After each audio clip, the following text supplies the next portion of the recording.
Let's go. Okay, well, we're on. All right, and welcome to Mythical Monster Investigations, where I thought we'd have kind of a fun episode, which I'm calling Yokai Ponderings. For the It's end gonna of be the fun year. for, yeah, exactly. What better way to end a year than looking at a bunch of Japanese demons? I mean, I can't think of a better way. I thought this would be a fun episode. One, because we're going to be looking at some of the more famous Japanese demons, and some of them are going to be fun to talk about.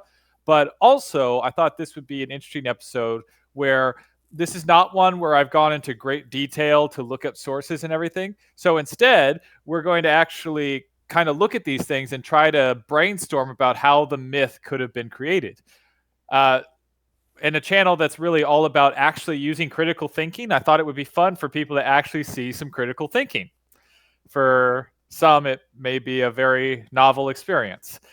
Not the people in this talk, the people watching, I mean. What annoy me now is I just realized I do have I think saved somewhere on one of my hard drives a book that goes over the origins of some of these yokais. Oh, nice. Well, and we're only going to be. There are lots of yokais. Like, there are so many I yokais. think it's several Um, hundred different types of Several. yokai in Yes, there's Japanese. a lot. There is so many. So I thought we'd just do seven because seven's easier, and also seven's the number of completion. So let's go with seven. And as well, we're doing some of the more popular ones, except for Kisune. Kisune, how do you pronounce that? It's Kitsune. in there. Kisune. We're not doing Kisune, even though it's extremely popular, just because there's so much on Kisune. It can be its own episode. I think it should be. Wouldn't you guys agree? Yes. Yeah. Like, I'm pretty sure Shadow R Fox agrees. Yes, Like, the I know fox you agree guy because will yeah.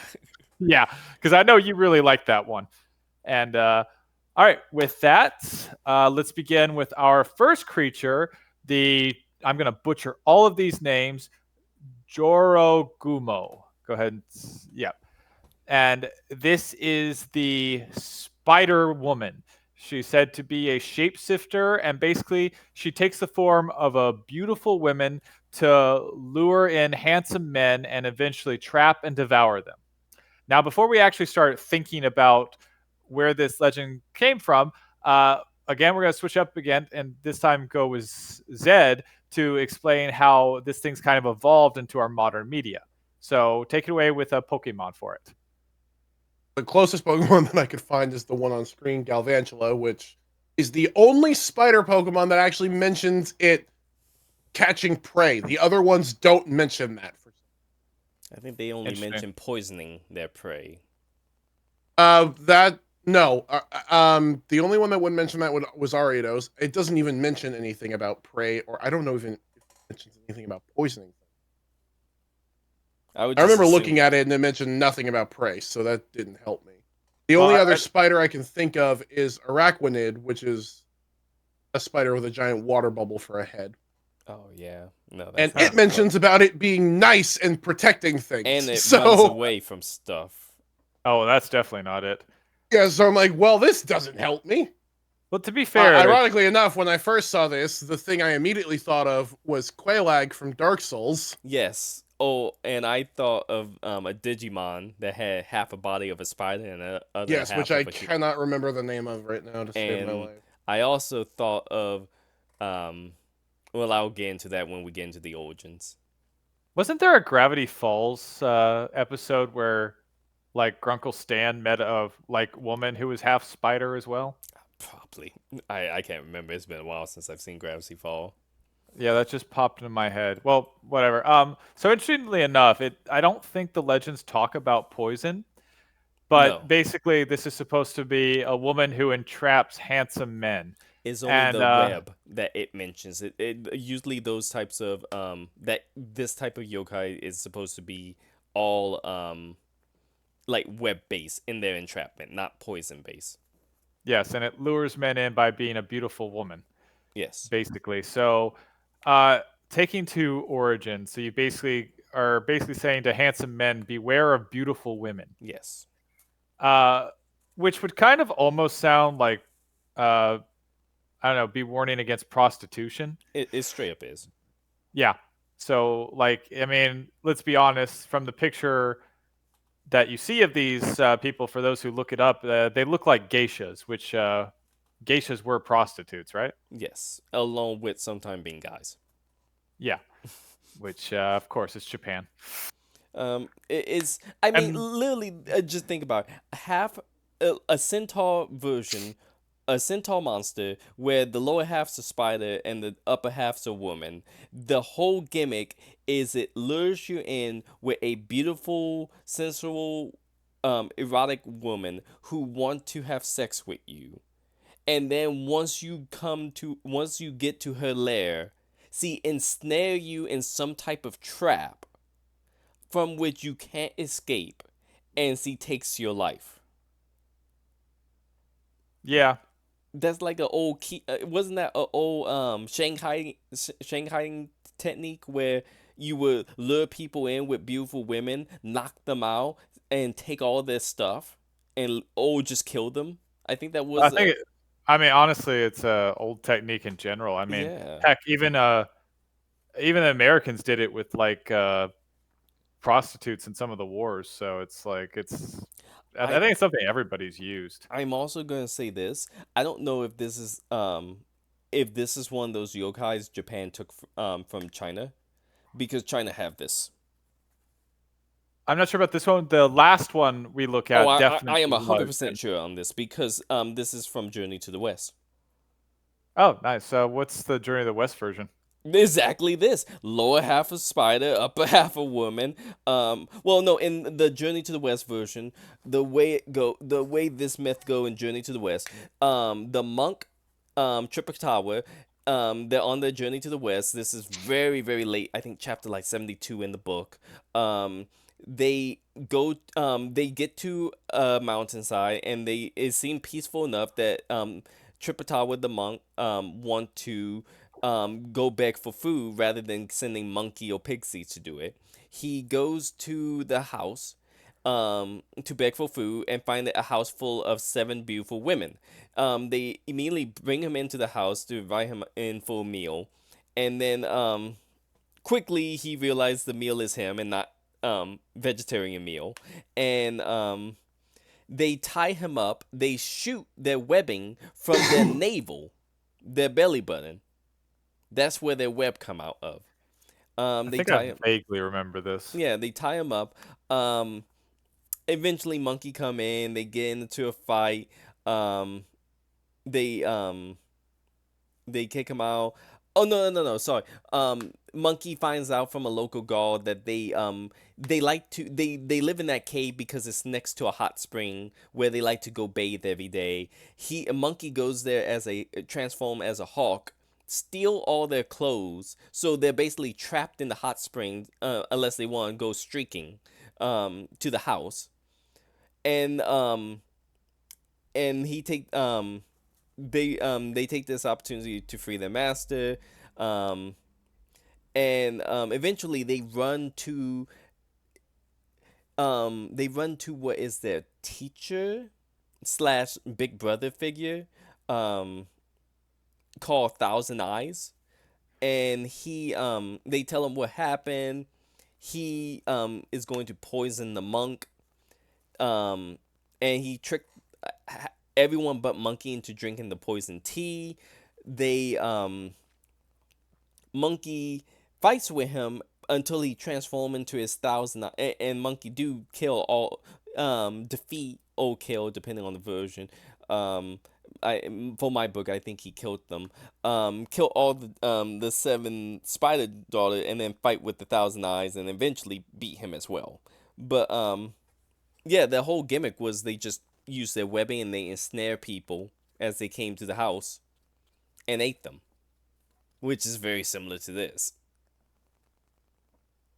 Well, I mean, China and Japan, from what I can tell, did copy They copy quite a each bit. other constantly on a lot. Yeah, Like but neither one of them China wants have to its own admit version that. of Kitsune. I believe that. But yeah, so with that, so now let's brainstorm. where did this myth come from? Because to me, it almost sounds like this is just a children's story warning against prostitution. I think this is 100% not even just a children's story, just a guy who got mad because a prostitute probably robbed him blind. Yeah, and like, because the spider, the web, I mean, ensnaring, like, Hmm. it's basically comparing a prostitute to a spider. Um, Which, I mean, Also, you can bring in that the robes, they could be making an allure to if they wearing some type of silk or fancy robes.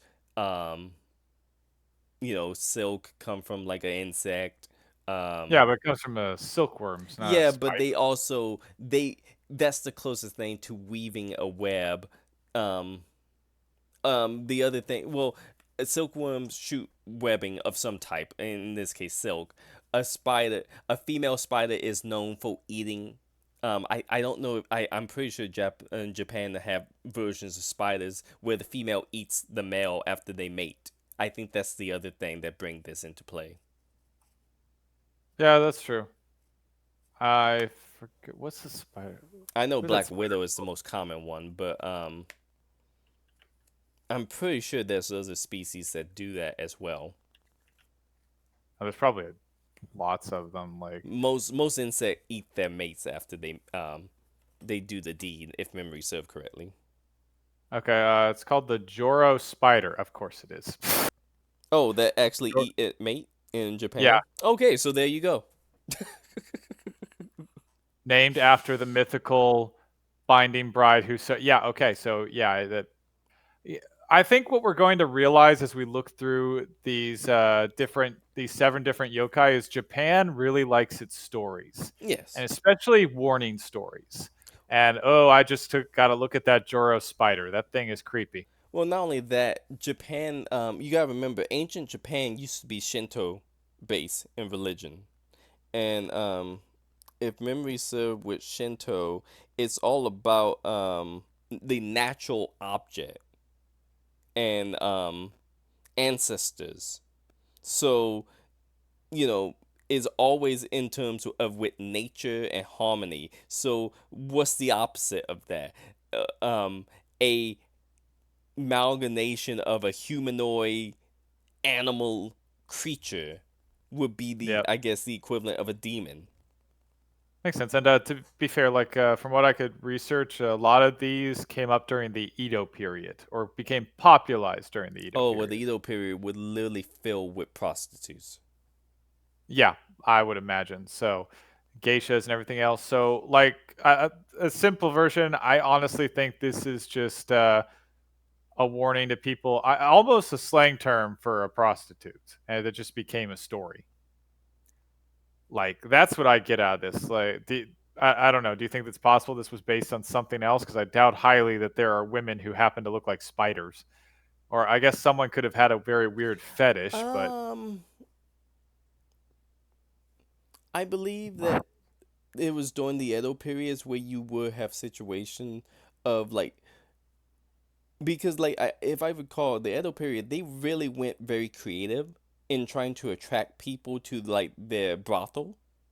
So they would do themes, and I think it was around the Edo period where bondage with bro- with brothels started to become a thing. yeah, but spiders. That's not. I'm sorry. I don't know Tying anyone someone who's up turned. and ensnaring them while you have your way with them, that's a spider. Okay, maybe. What? Okay, let's see how a spider fly. It catch it in its web, Yeah, no, no, ties I it get what up. you're saying. It's just, to me, it seems like, look, personally, not into the BDS thing that much, but I'm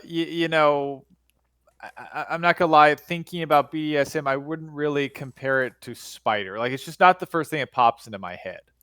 Have you seen some of the ways they tie them up in Japan specifically? Not No, Western BDSM and Japan bondage look different by how they tie people up. I'm actually slightly proud to say I do not know either one. Okay, I So will. Well, I do because I'm a man of culture. I'm a man of a culture. man of culture. Yes. Okay, we're calling it culture now. Yes, I'm a man of the world, and I have seen some things, and I've seen that the one of the ways that they do bondage, especially referring to some of the pictures you like this picture of the Spider Woman. I've seen some of the ways they do the bondage.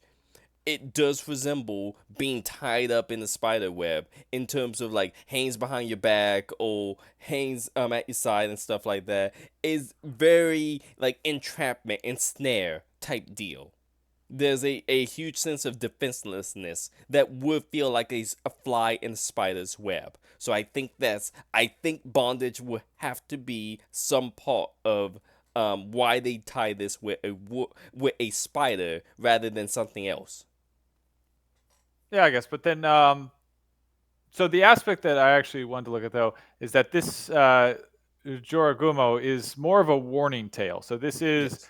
warning. So like, obviously there are people who like BDSM. There are people who like being tied up. So, Yes. and with prostitutes, they're going of their own free will and initiative. So like, why become a monster tale? Like, Because imagine if you're into that and you get tied up and they rob you.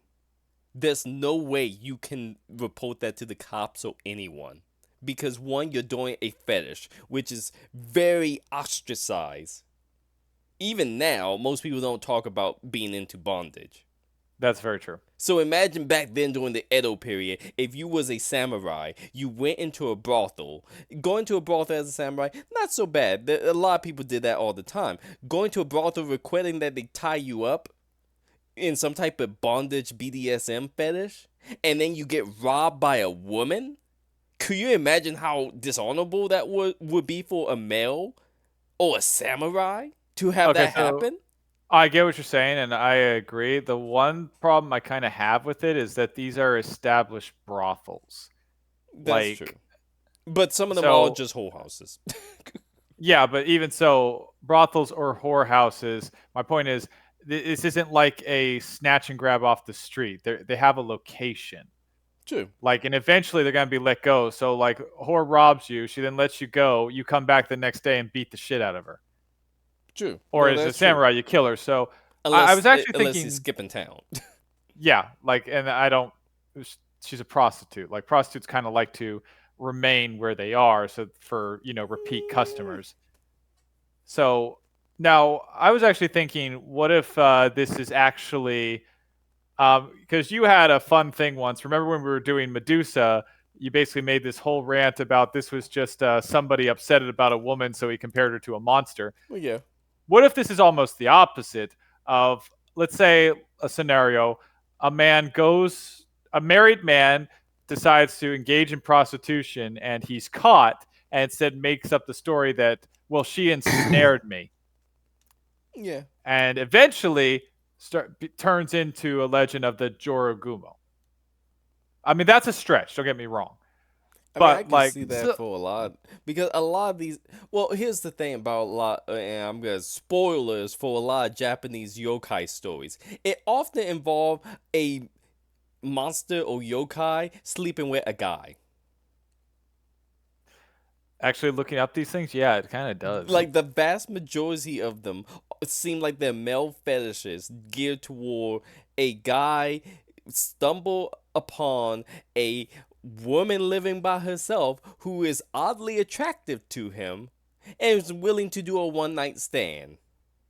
Yeah, you see, that should be the first warning. And then something usually bad happen. So many of these do tell as both a male power fantasy and a kind of fable like warning, like because most of these always tend to end where if the guy do sleep with the yokai, something bad will happen to him. There's a few where it doesn't happen, but a vast majority it's usually something bad. A few, Yeah, not that's all of them. A few of them is good stuff, but like this one's clearly one of the bad one. yeah, no, clearly. But yeah, I think it is almost like both a warning and kind of. I get what you mean, a warning and almost a male fantasy warning. Almost as if it's a story of saying, if it's too good to be true, it probably is. I mean, some of them, like a lot of these. If you look up a lot of these yokai original stories, some of them are super perverted. Well, I mean, it's Japan. Like, no offense to Japan, but they literally have a village that has a festival where they bring out a giant dildo for celebration. Yeah, but I mean, a lot of these fables are like kind of like geared towards more, people.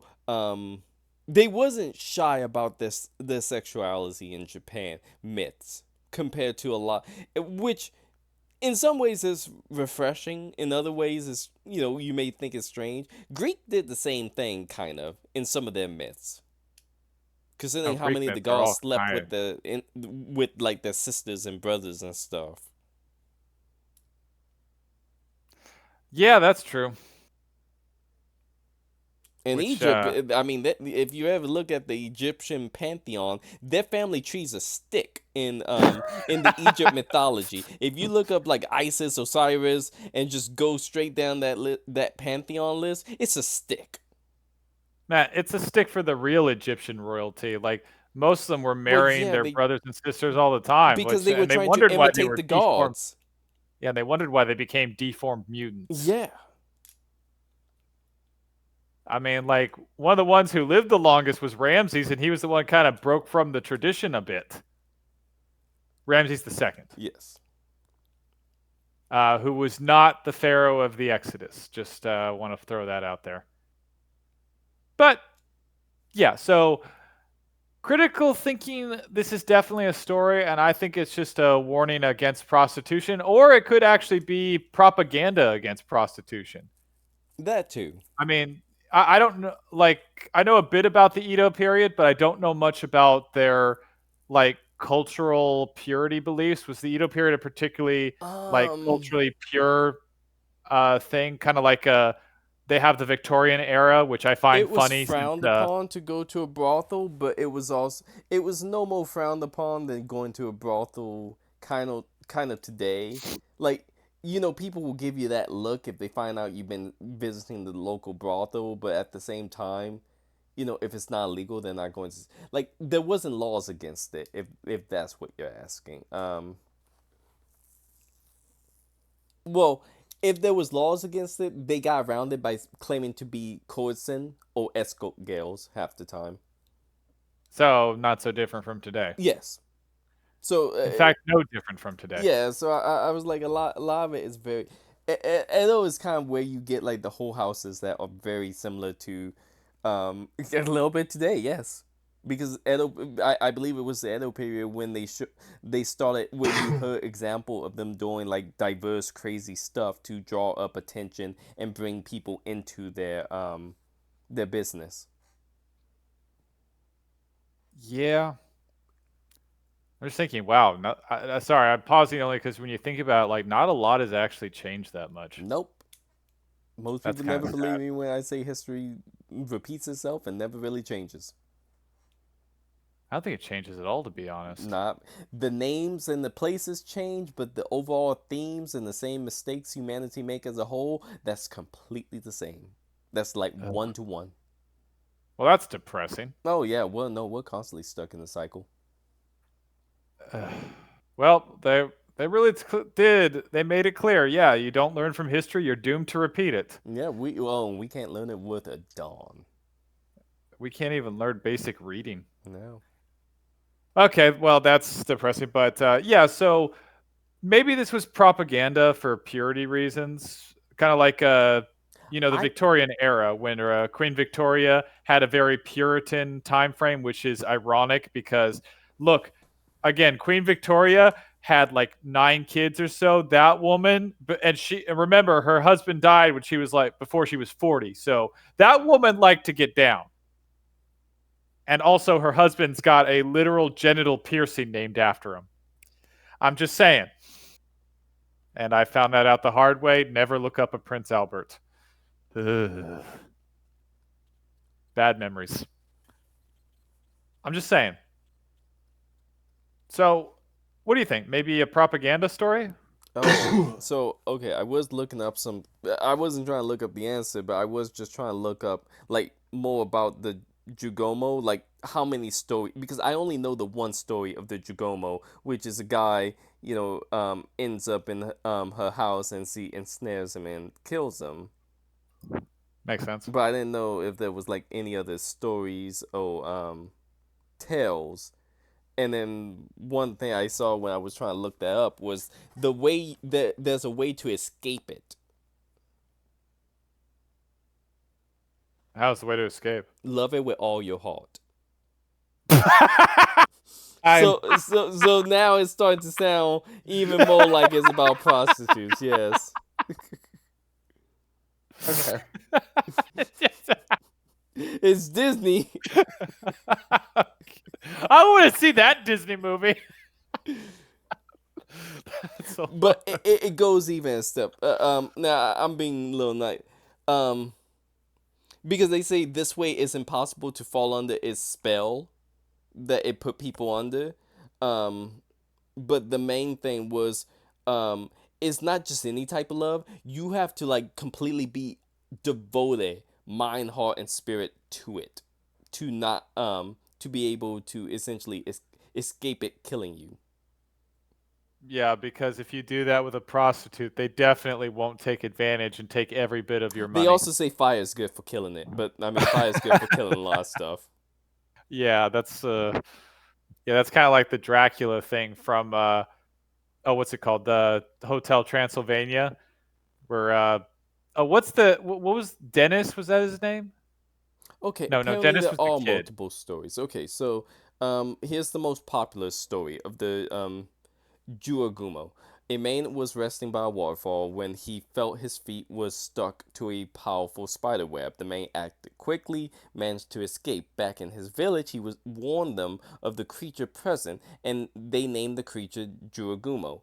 A woodcutter arrived in the area and lost his axe in the water of the lake.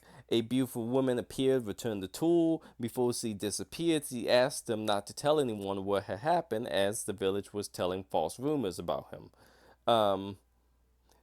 Time passed. The stranger got drunk at night, revealing his scary story.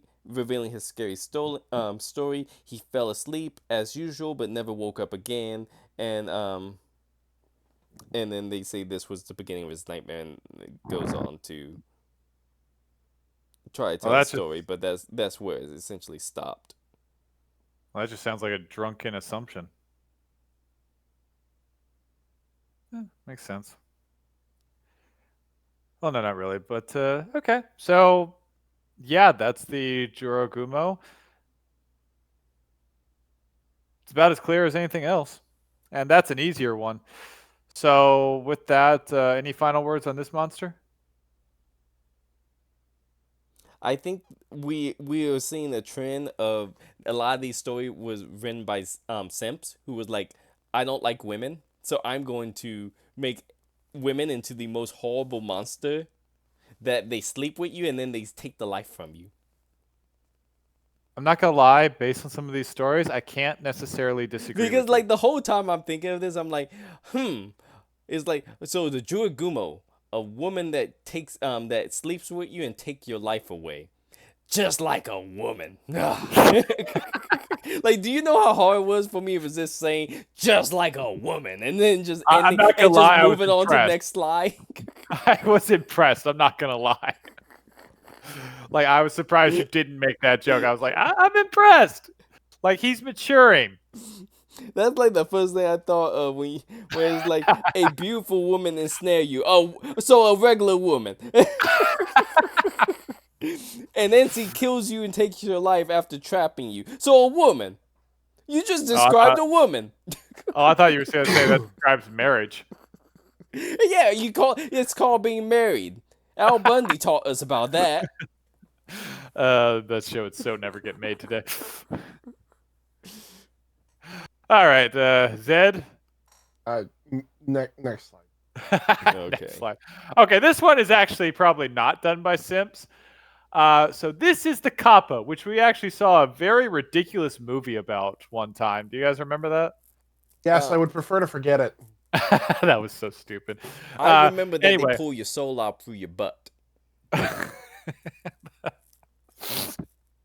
Yeah. So anyway, the kappa is a mischievous water yokai with green scaly skin, a turtle shell, and its most interesting aspect is a water-filled dish on the top of its head. That's apparently part of its head Yes. that provides its strength. So basically, the more water that's in it, the stronger it is. So if you can get the kappa, if you can like trick the kappa into bowing to where it spills out the water, it'll become weaker. Yes. Now, the kappa's legend gets a little weird. So at one point, it says that they're mischievous or sometimes dangerous, dragging people into the water and drowning them, living in rivers, lakes, things like that. But it can also say that they're honest and can actually be helpful. They're Yes. respected, they can help farmers while also potentially drowning children. They are guardian And spirits in some villages, and they are horrible monsters in other villages. yes, and most agree that they love cucumbers. So, I've never heard a okay. copper that didn't love cucumbers, honestly. Yeah, so they love cucumbers. So, Salted okay. cucumbers, I should say, as well. Yeah.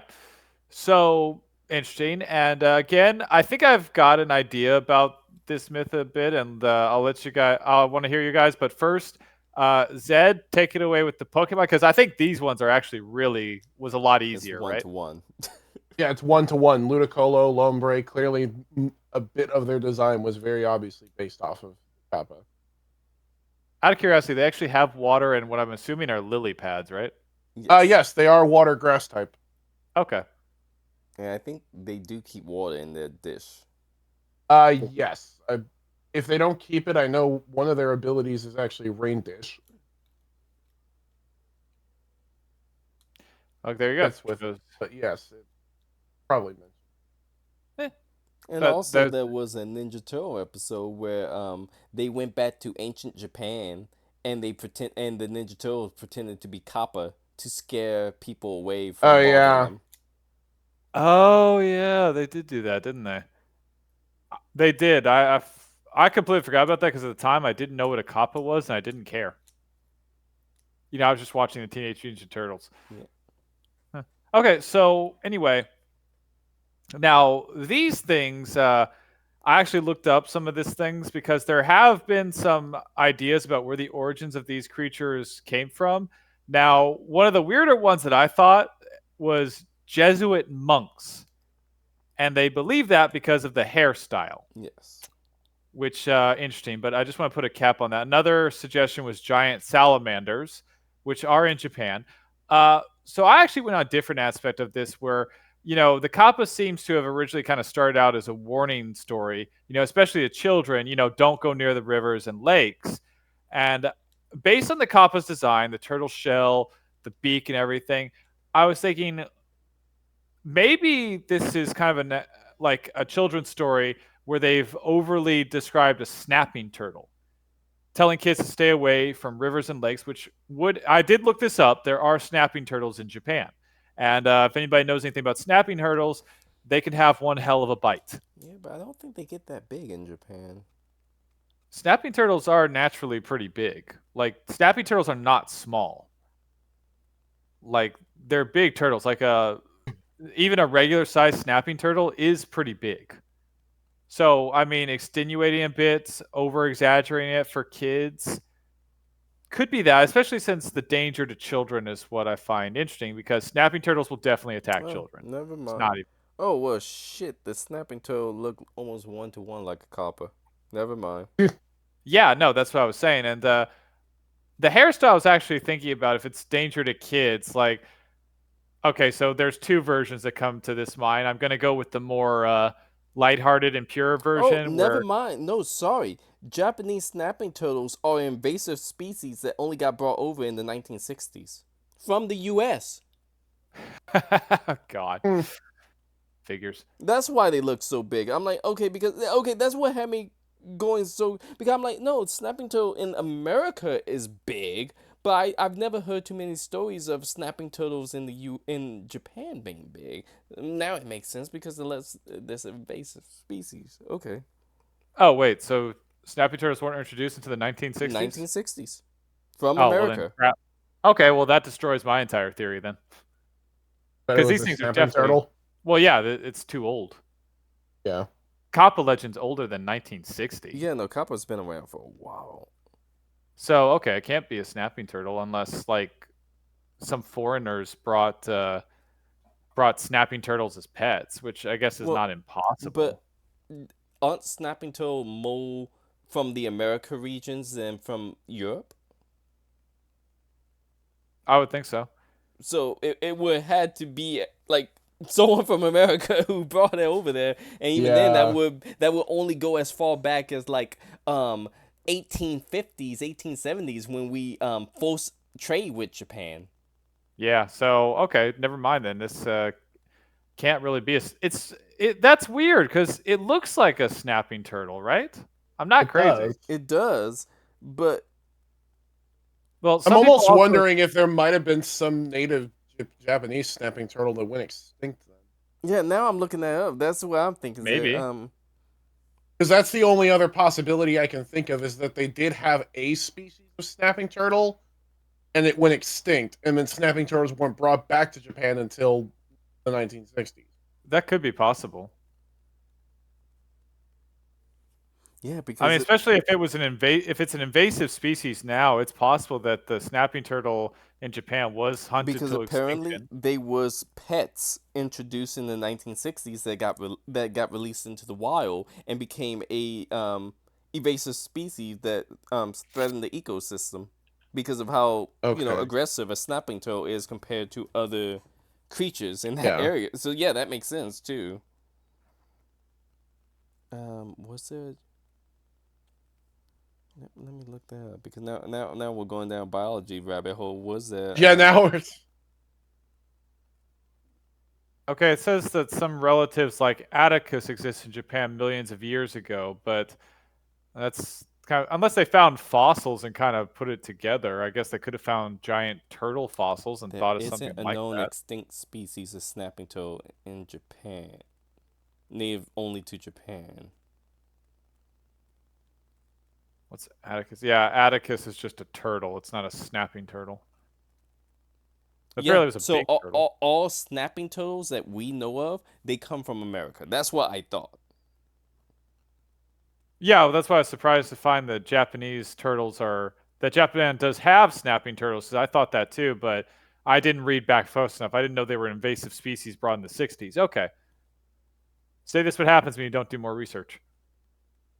Well, that blows that theory out of the water. Too bad. It fits so well. Like, because the kappa does look like a snapping turtle. it does. Which again So is what's making me think there might have been a species of turtle that looked like it that they drew inspiration for that maybe maybe. no Yeah, longer around. okay, a lot of this.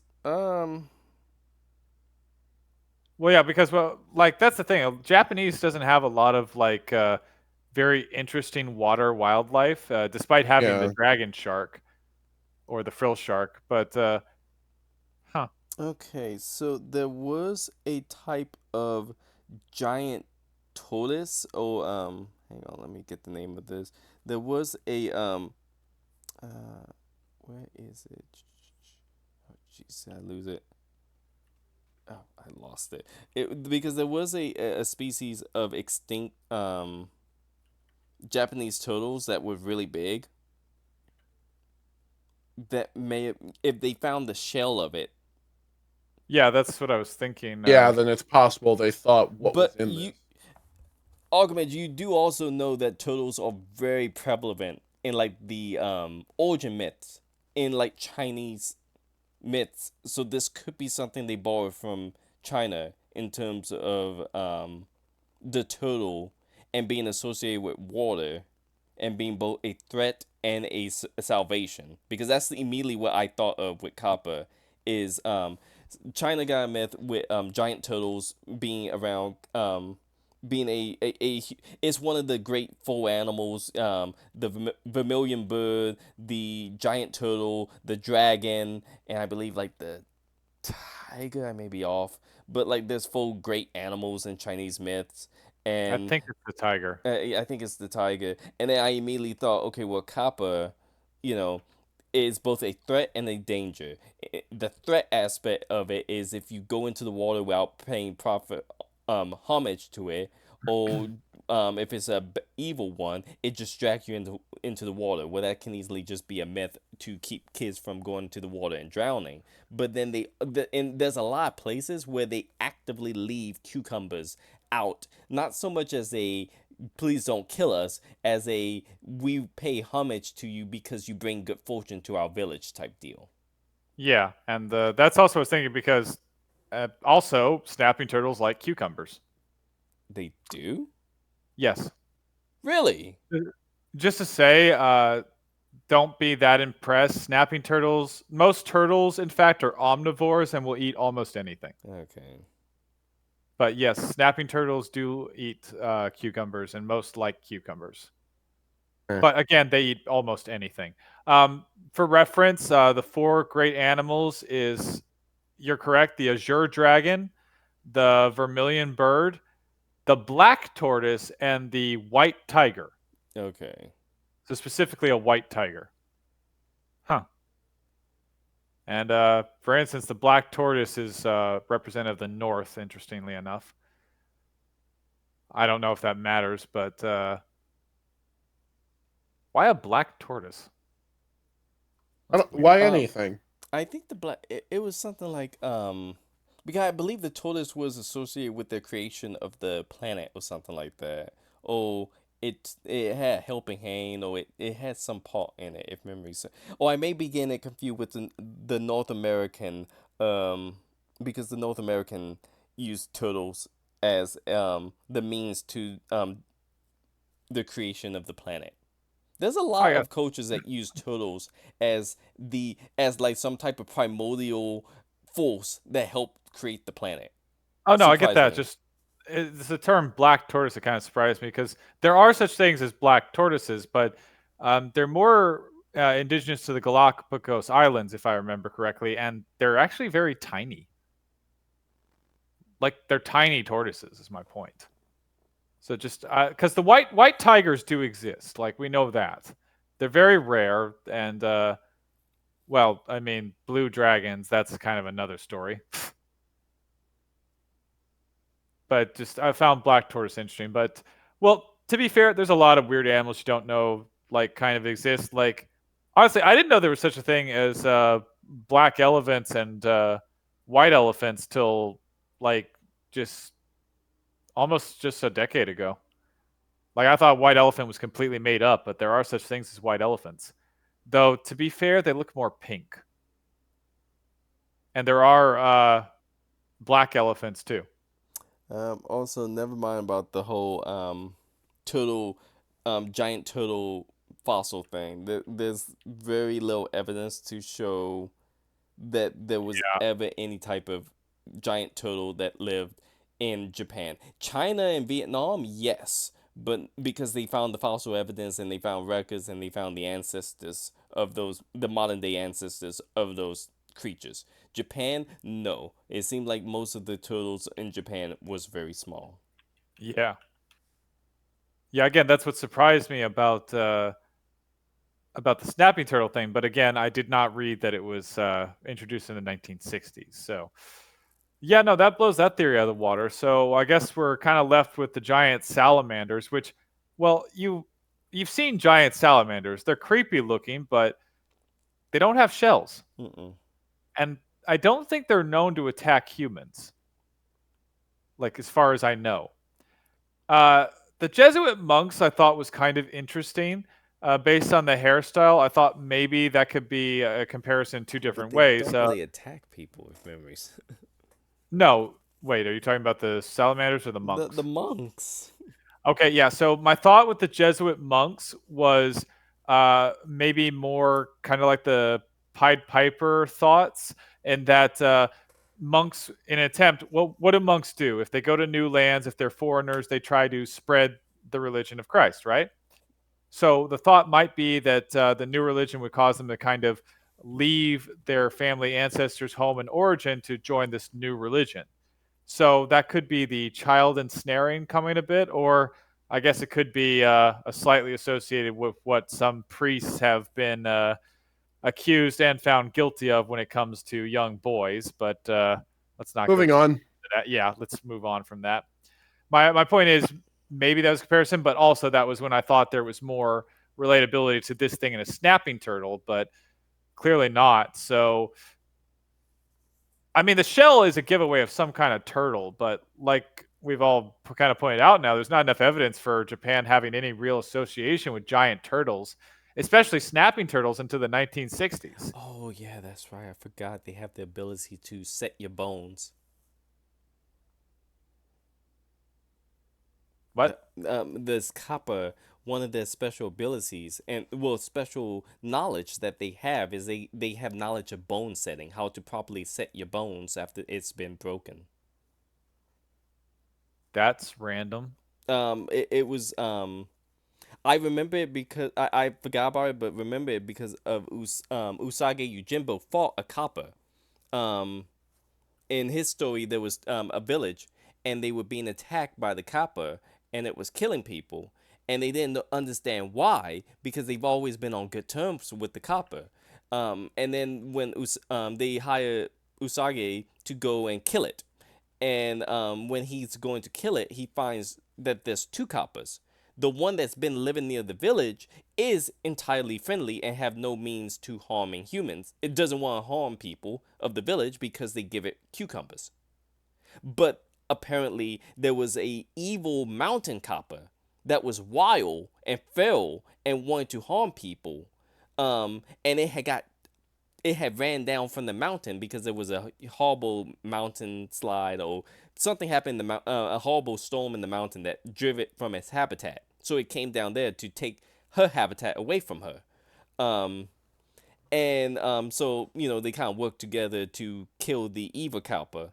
And during the fight, his arm get completely maimed by the Kappa before he could successfully dump all the water out of his head and weaken it. And he thought he would never be able to wield his weapon again because his arm was completely mangled. But the Kappa managed to set all the bones back into place and heal his arm in like a single Not, night almost. well done for the kappa, And the but actual legend for the Kappa is if you actually do um, if you're kind enough or nice enough to the Kappa that it likes you enough, it will teach you the knowledge of how to set bones correctly. I would not have predicted that for this creature. Well, it got a lot. It's a mismatch of a bunch of stuff. It got a dish bowl on its head, and it takes your soul through your butt. Um, it knows how to Um, properly it's set also a bones. huge fan of sumo wrestling, apparently. Yes. Which, okay. I mean, good for it, I guess. But I guess like a good portion. Okay, then I'm not sure where this came from because then it's obvious that this was meant as a warning, kind of stay away from rivers and things. And because it sounds now it's just kids stay away from the river or else you'll drown. So they added a monster. And then I guess they just took this thing. I don't know why all the pieces are exactly coming together then. A lot of people think it's the giant salamander, but I mean, Well, the salamanders don't have shells. Like Zed, you agree with me, right? Like salamanders don't have shells. If you saw a giant salamander, you wouldn't turn it into a kappa. granted, it get really, really big, like an alligator size, but Yeah, but it still doesn't have a shell. is it hostile to human? I don't know enough about giants. No, they're not hostile to. That's what I No, thought. giant They're not. salamanders are not hostile to humans. Yeah, that's the other thing. Well, Most of them I'm are like, pretty skittish. yeah, like salamanders are pretty skittish. Most lizards are pretty skittish. It's very rare to find a lizard that is not skittish. I mean, the Komodo dragon, the alligator, and the crocodile. Yeah, But they're but big like enough. those They're are big enough that they don't have to be skittish. yeah, those are apex predators. So that's why it's hard for me to believe the salamander. Like, that's why I was buying the snapping turtle, because that's, more of a predator. So it makes sense that it's not going to be skittish, but it also makes sense it wouldn't actively go after humans unless it really got big or mean. Because some snapping turtles will go after human, but most, they only bite you once you get too close to them. Yeah, and again, that's why I thought it made sense for kind of a warning against children, stay the hell away from snapping turtles by turning it into a grotesque monster, which, let's face it, snapping turtles kind of look like that anyway. Because, look, for all turtle enthusiasts out there, I'm sorry, snapping turtles are kind of scary looking. I'm not afraid of snapping turtles. I'm just saying they're not the prettiest turtle. Not that turtles are particularly pretty in the first place, but you get my point. They don't look friendly, is my And point. Kappa get really feral in some of their story. They rip people limb from limb in some cases. Yeah, I found a lot of artwork with Broken limbs? Yeah. yes. And actually, I had to be careful looking up images for this because Japan, like I found a Oh lot yeah, they for rape every women. one of these. Yeah, for every one of these monsters, though, I found a Japanese porn image Yes. for Yeah, of Because this. course And you like, did. some of them actually, a lot of the old images of them is like a pornographic like image of them.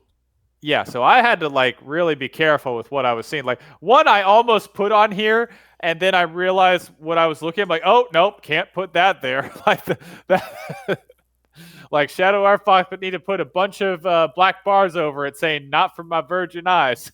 Like, And yeah, I also gotta remember that. Yeah, probably I gotta remember mark this episode at 18 plus, because a lot of these yokais deal with like sexual themes, because since I've already dropped the R word, I might as well just go into talk about it. The kappa is known in several of his stories, is known for along with killing children or deceiving children, is also known for raping women who's swimming in the pond. so it's the creature from the Black Lagoon. Yes. All right. Which, Oh, kind of goes to the whole cucumber, because a virility thing type stuff. What do a lot of people think of when they see a cucumber? It only likes cucumber. It's okay. very Seriously, now active. I'm just thinking of the damn Sora AI videos you showed me. Do you know how many cucumber things there were on that damn thing? Ugh. Man, I want Disney to make some of those movies. Uh, I do not want to see a movie about the wrong cucumber. Okay. Just the right size. Ugh. And it's like the size of their freaking arm. You know what? I'm not. I'm not helping. I'm making things worse, if anything. And So that's the other thing. The kappa's all over the place, because sometimes they're very feral, like the one I mentioned from the story. Other time they're very smart and intelligent, which that got brought up in Usage Yojimbo. Is like, the kappa he spoke to was very intelligent and well spoken and very well mannered. The one that he had to fight was a feral animal that tried to rip his arm off. yeah. Which I'm sorry, I'm still like flabbergasted that the snapping turtle was introduced in 1960s because like everything about this screams that it's a snapping turtle. Yeah, but they're not But native to Japan. no, they're not native to Japan. Like it is impossible. Like unless there was some species that we don't know about, like it can't be a snapping turtle. So, huh? Then it must be an inauguration of various creatures. Then maybe just a bunch of animals that have been known to nip at children. That's the thing, though. Japan doesn't really have many water creatures. Like, because I was looking this up, its water wildlife's actually fairly tame, all things considered. I mean, giant salamanders, yeah, but like we said, giant salamanders are very skittish, especially around humans. So that doesn't work. I don't know. Okay, weird. But This may yeah, just be one of those Shinto things where they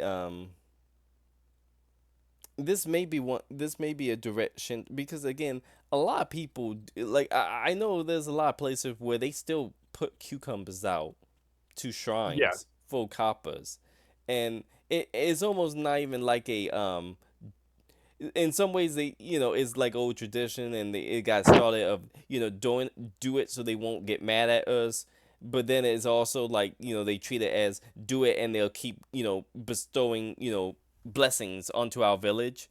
It's almost I wonder if the kappa isn't just one of those kind of Shinto things where it's meant to be like a guardian creature, and the malicious version of it came from the people who disrespect um nature, that pawn in that area would I mean, get it's its not wrath impossible. essentially.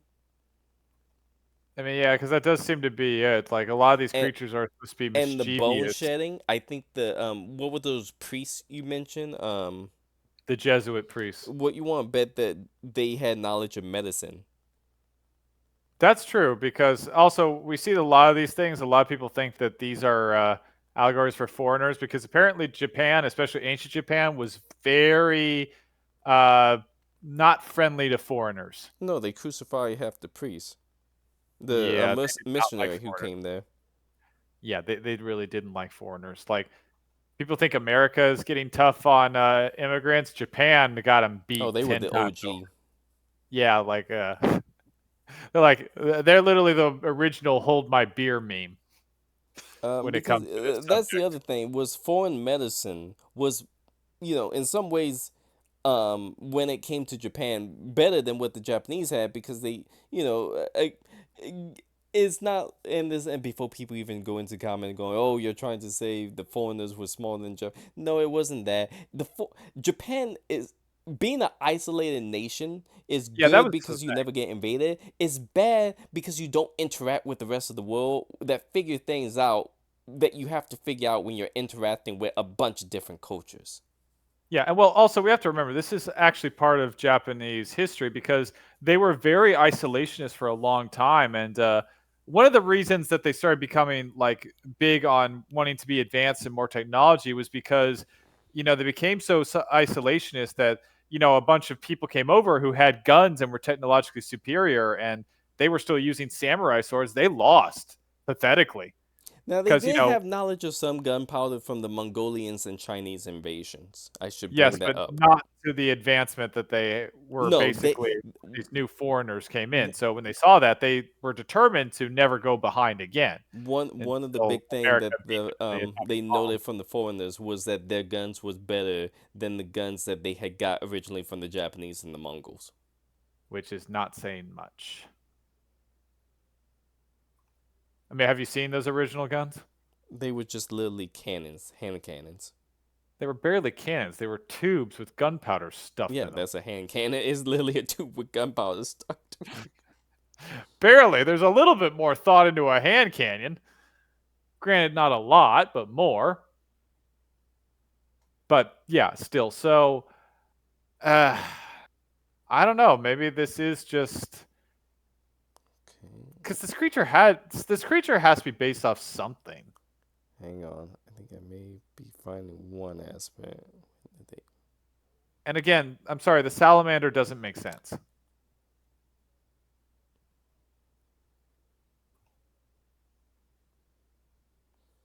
So maybe, yeah, maybe it was somewhat of a foreign thing because they think that Japanese bone setting came from China tradition. So maybe it was, a Chinese foreigner who brought that aspect that got integrated with Kappa myth, maybe. Could be.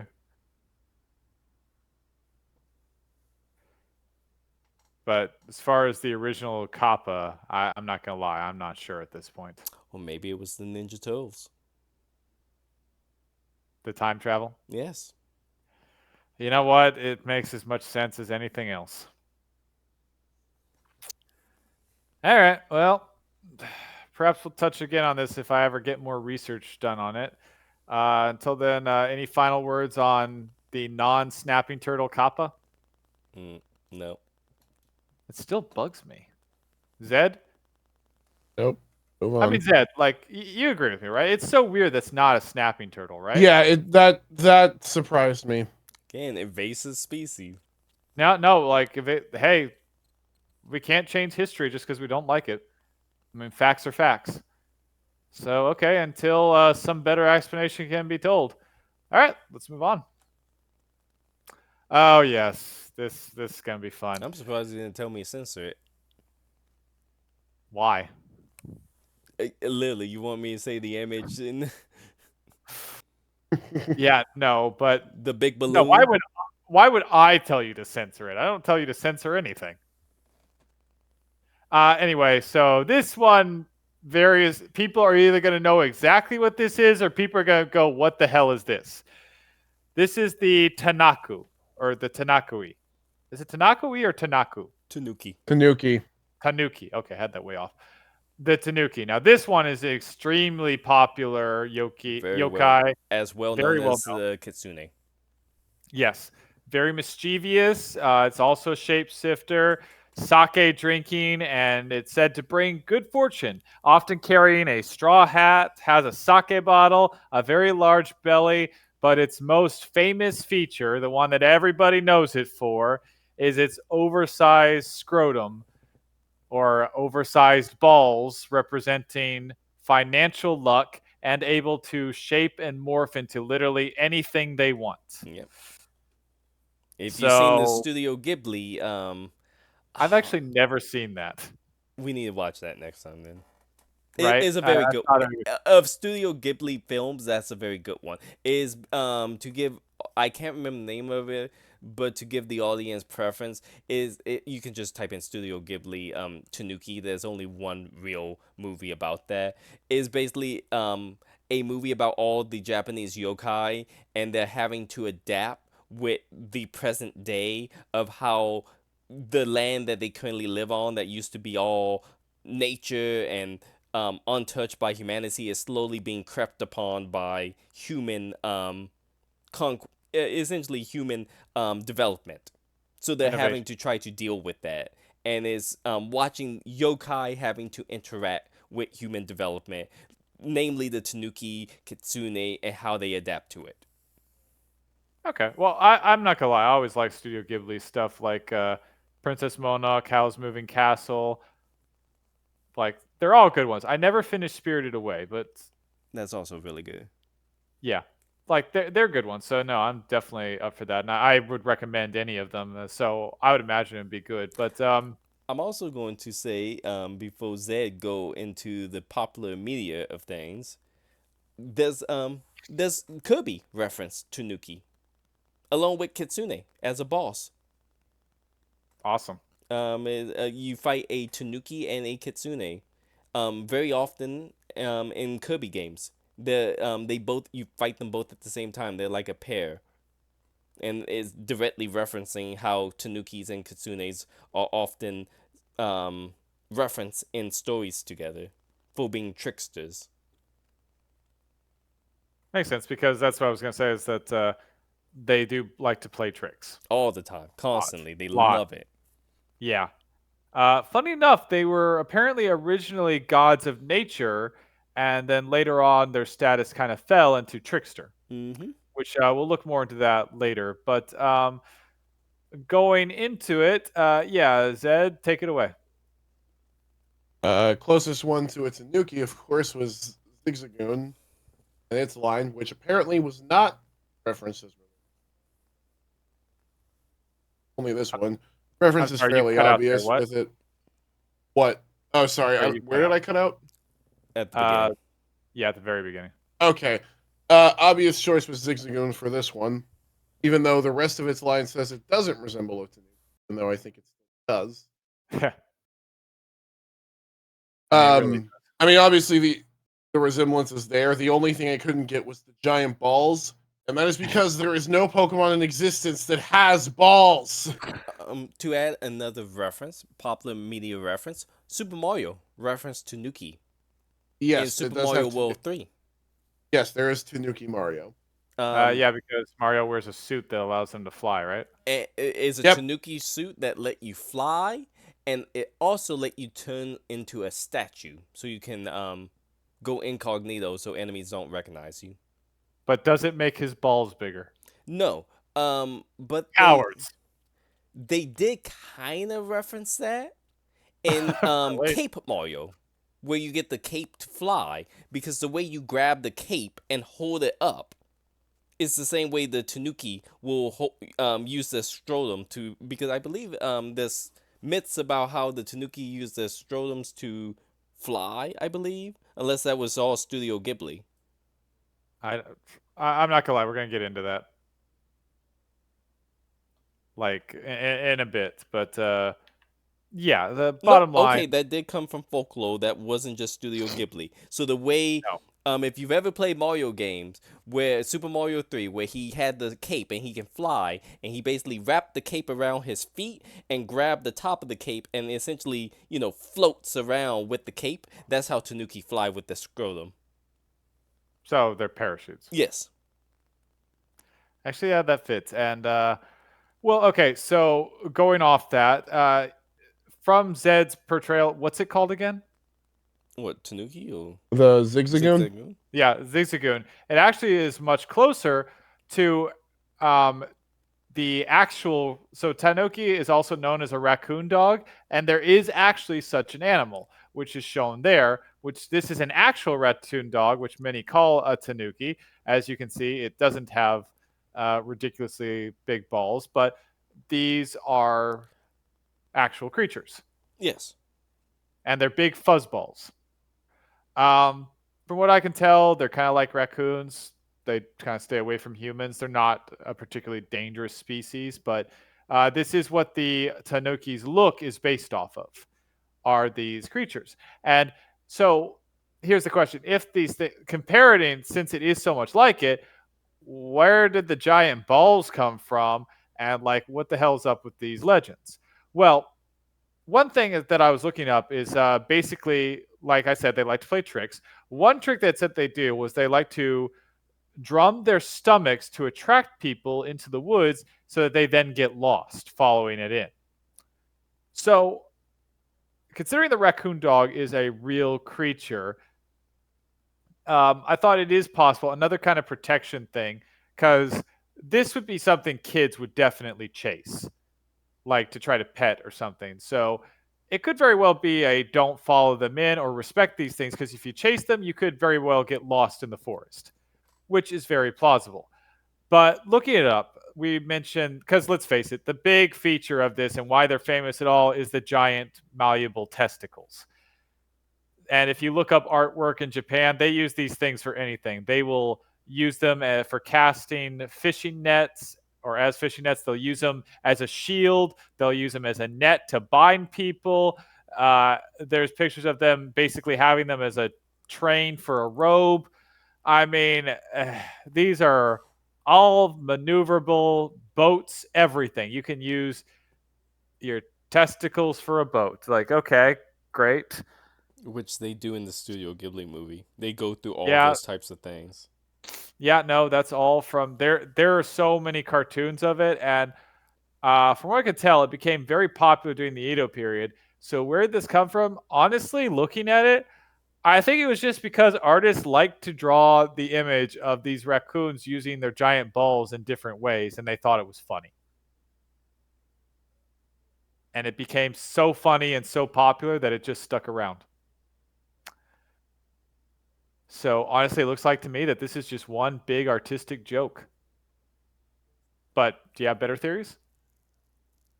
Um, cause that's the thing. They're very they are they're less, where the foxes, Kitsune tend to trick people by like taking the form of women to trick people. Tanukis often take the form of just like random funny stuff. Like they are straight up tricksters. They do things Yes. for Okay. fun. So I looked at this for the shape shifting. First of all, they have to put leaves on their heads to shapeshift. Mm-hmm. But the Tanuki, while they would at times transform into beautiful women, only to transform back as soon as the man thought he was getting lucky, because, Yeah, of course they would. the tricksters. They often preferred taking the shape of Buddhist monks and then acting like drunkards, Mm-hmm. which some people said that this was a commentary on Buddhist monks who were less than Buddhist, which, yeah, I could see that. It's like, oh, a religious figure doesn't actually act religious. Yeah, never seen that before. But yeah, so it is. It does seem like this is more of an artistic joke because again, it is based off a real creature because we've got the real creature, which I mean, it's a cute little fuzzball. Well, I could see kids accidentally running after it or trying to do something stupid, which could be some of the mischievous part. But I'm sorry, the giant testicles, like this, just it seems like a joke. In well, fact, Shadow R Fox, I defy you to justify the giant testicles in some reasonable way that it would be. I feel like I've made a huge mistake with this request. well, I know the scrotum is used for transformations a lot of the time. But that's the thing. They start off as a actual deity, I believe, in like Shinto religion, Yeah, before they were nature Buddhism came gods. around. And Buddhism kind of is what caused them to fall from grace, which is makes sense why they often take the forms of monks because you're going to make fun of the thing that caused you to stop being a deity. Yeah, they were nature gods, and then with Buddhism, they kind of got downgraded to tricksters. And don't forget, Japan loved their sexual innuendos, so it may have Yeah, just been that's left over from their time as being a deity. giant testicles. I don't remember a Yeah. lot of deities with giant testicles. I remember a lot of deities with like throbbing hard erections, not just in Japan, but not really giant testicles. I'm not gonna lie. When I started this thing, I didn't realize we'd be talking about genitals this much. Oh, I did when you brought up the Tanuki. I thought that would just be one scene. Like we've talked No, about genitals more in this than I thought. Like we've talked about it in another creature too, and I feel like that's gonna come up again. Did not mean for that pun, by the way. But yeah, so because again, like they're creatures of good luck. I mean, the scrotum is literally referred to as the golden bags. yeah. So I did also look that up, a theory about why that is, and I want to point out though, like this theory is extremely thin, and I mean very thin. Like this is a stretch, and Zed, I want you to really pay attention to how thin of a stretch this is, because Mhm. people believe that the theory about their testicle sac being called the gold sack of the golden balls is because goldsmiths used to, while working with gold, in order to cool it, would wrap it in tanuki skin, and that's where the myth came from. Okay, I'm not gonna lie, I feel like that's kind of a stretch, a bit. just a bit. So it's like, yeah, I'm kind of doubting that one. Although there is a fascinating story about a tanuki who was caught by a farmer, and the farmer had the tanuki. He let's see if I remember right. This was a more depressing story. There was a farmer who had a pet rabbit. He went out to feed his rabbit one day, and he was giving the rabbit food, only to realize it was actually the tanuki. So the farmer caught the tanuki, and then he tied him to a tree to later kill and eat the tanuki. However, the farmer's wife came along, and the tanuki said that he got into this trap accidentally and pleaded for help. So the wife helped the tanuki down, and the tanuki immediately killed her and then turned her into soup, and then disguised itself as the farmer's wife and fed the wife to the farmer, and then revealed that to say, ha ha. The rabbit came up to the farmer and asked where its food was, and the farmer told the rabbit what happened. So the rabbit decided to get revenge by pretending to be the tanuki's friend, and then it did various mischievous things, including when the tanuki was carrying like wood on its back, it lit it on fire and allowed it to be severely burned. And then it put an oil on it that caused even more damage. And then finally, it gave it a boat that sank, and the tanuki sank to the bottom. Which, considering that testicles can be used as a boat, I don't know why it just didn't do that, but that's the story. which I'm not gonna lie, I didn't know what to make of that. Like as far as trying to find real world sources for that, like what do you even say to that?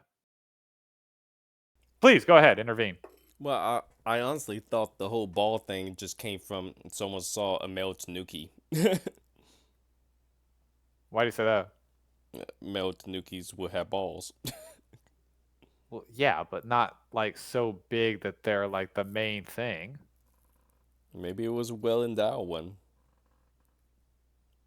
Okay, well, there are animals that are more well endowed than others. Like that seems kind of extreme, especially considering they all have, giant freaking balls. Yeah. I should have put up a counter for how many times we say balls while talking about this. Again, I think this is a jab at the monks more than anything. I think it's a jab at the monks, but I think it's also just artists found it funny to draw these animals with basically using their testicles for various things. Like I think that the tanuki is just kind of a giant joke. Well, again, it used to be worshipped as a deity. Yeah. And now the statues of it all have huge ball sacks. Like, I'm sorry, that seems like a joke. I mean, didn't South Park do a parody of this? I'm now curious. Did when tanukis was gods, did they actually?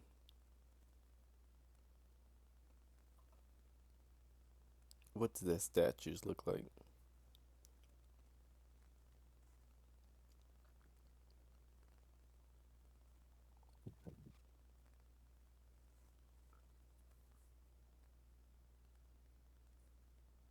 I mean, because the only statues I found is the one with the oversized testicles. But to be fair, I didn't look that hard.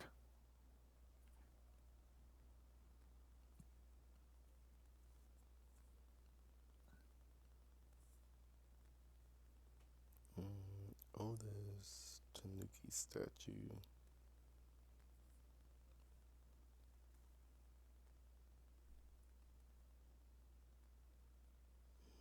Oh, the fat Buddha one.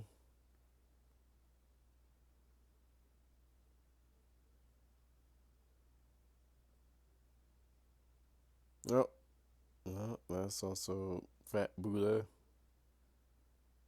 with big balls. Yep, balls, ball.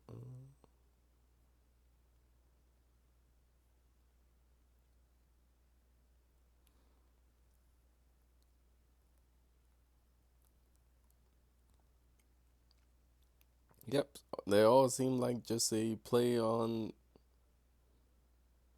They all seem to use the balls. Yeah.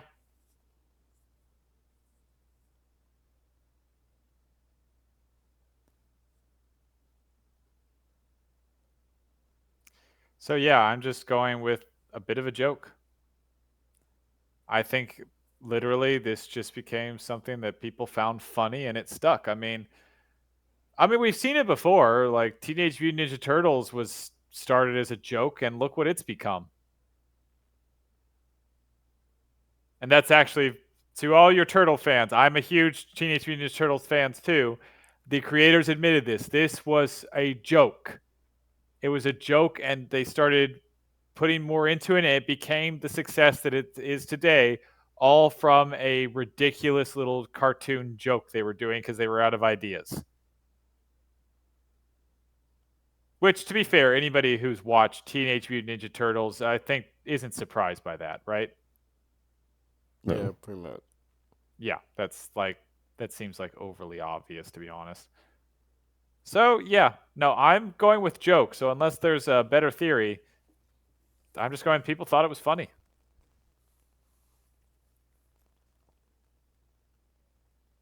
Yeah, no, I got nothing for this one other than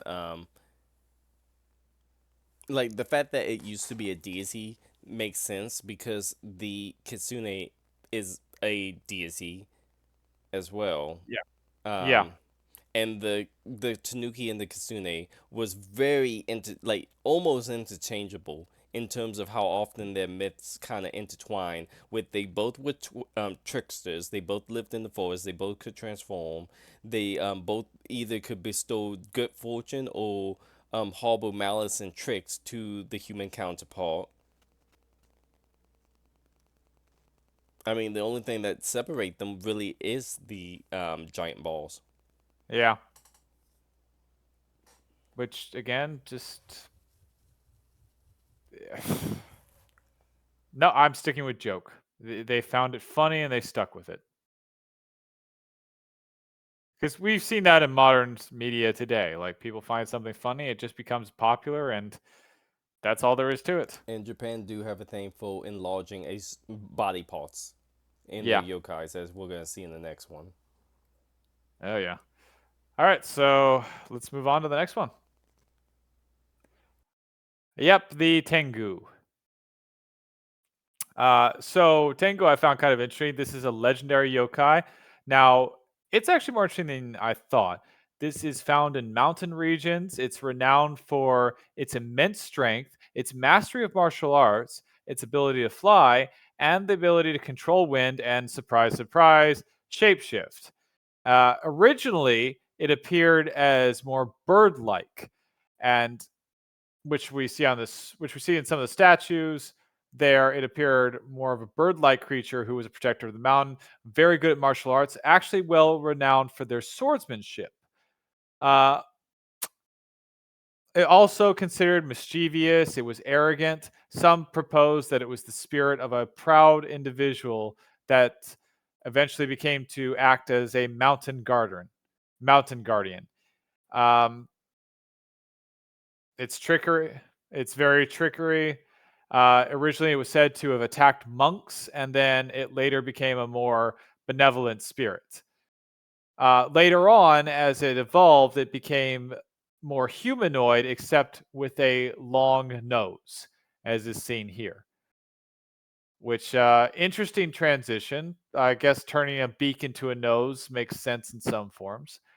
And now, for this, I will admit I kind of overruled Zed on the Pokemon bit because I really thought the Tengu Warriors from Power Rangers was just too perfect. And Zed, I do believe you remember this, so go ahead. What about the Tangas or about the Yeah, Pokemon? do both. I'm good with both. Okay. Now, Tangas. Well, the Tangas kind of depended on on whether or not you saw the show or the movie because they had different. Because We lost you there for a We second, lost Zed. you. again, god damn it. Okay, let me move my microphone. Maybe Yeah, that's I why. think it sounds less because of connection mode because Yeah, you're I think moving I away just from the moved too mic. far away from my mic. Yes. Yeah. No. So, I mean, very obviously, if you saw the original Mighty Morphin Power Rangers movie, they were the minions of Ivan Ooze, or part of the minions of Ivan Ooze. I believe in the show. Rita Repulsa's brother. Read it. Yeah, that was what did it. Yeah, Rita Repulsa's brother brought a bunch of eggs, Yeah, and they if I became remember the correctly. Tangas. Yes. But yes, you are correct. Very similar. They're just bird men. Very clearly inspired by them, as they were most likely inspired by that, since the original show, Super Sentai, probably took inspiration from the Tengus, Which is Japanese, which is Japanese. Yes, so yeah, kind of on the nose there. So, so yes. Although I'm not, I'm trying to remember what Sentai they would have been a part of because I don't know if they just borrowed them or if there is footage of them fighting in the Sentai equivalent of Mighty Morphin because Mighty Morphin was a very weird thing over here compared to over there. That's true. I mean, case in point, Mighty Morphin had to have the original, or had to, over in Japan, commission them to make more Megazord fights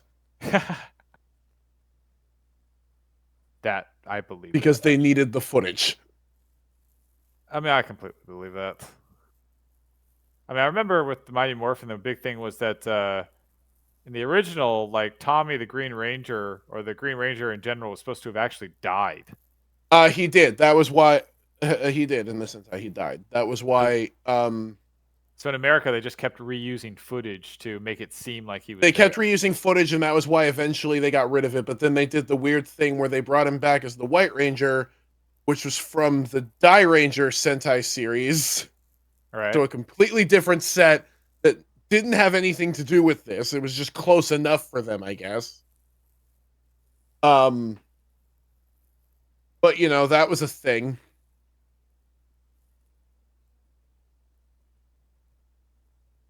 Because that was the main reason why they never changed the suits until Zeo. They were just afraid of people not recognizing it. Makes sense. And they got over that, which I'm glad they did. Yeah, because some of the suit upgrades were really good. Yes. Others were not.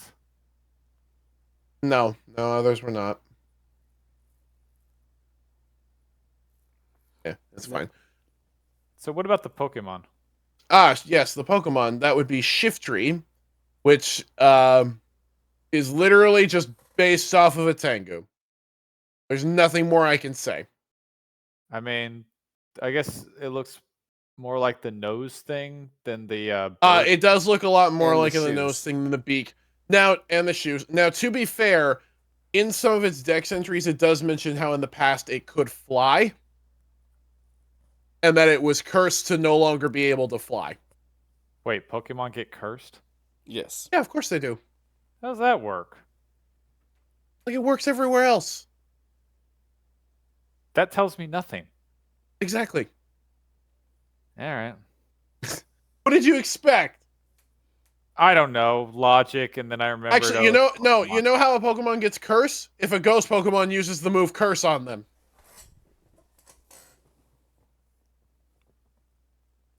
Okay, good point. Yeah, I mean, There you go. Pokemon's got ghosts, so like, which I never realized is the ghost Pokemon. You actually got to kind of wonder about that a bit, but Well, several of them do just state that they were once human. And we know Oh, they Gengar used to be a Clefable. oh, so No, just, it was not. That is oh, I was not. gonna say I heard that rumor. Was that actually true? No, it wasn't. That's like an old That is street a myth. popular old fan theory that is Yeah. not true. God damn. To go into the Tengu, there's the two type. The bird-like is a Kotengo, and the one with the big nose is a Daitengo. Daitengos are typically a higher level than Kotengos. The Okay. the bird-like one that look more like the Power Ranger Tengu, those are specifically like more feral, more rabid or primal than the Daitengo. Daitengo is supposed to be a higher class of Tengus. So they become more human Yes. as they get Because stronger. because Okay. the Daitengos are known as being the martial art masters. Namely, Okay, good makes sense. swordsmanships. Yeah, that makes sense.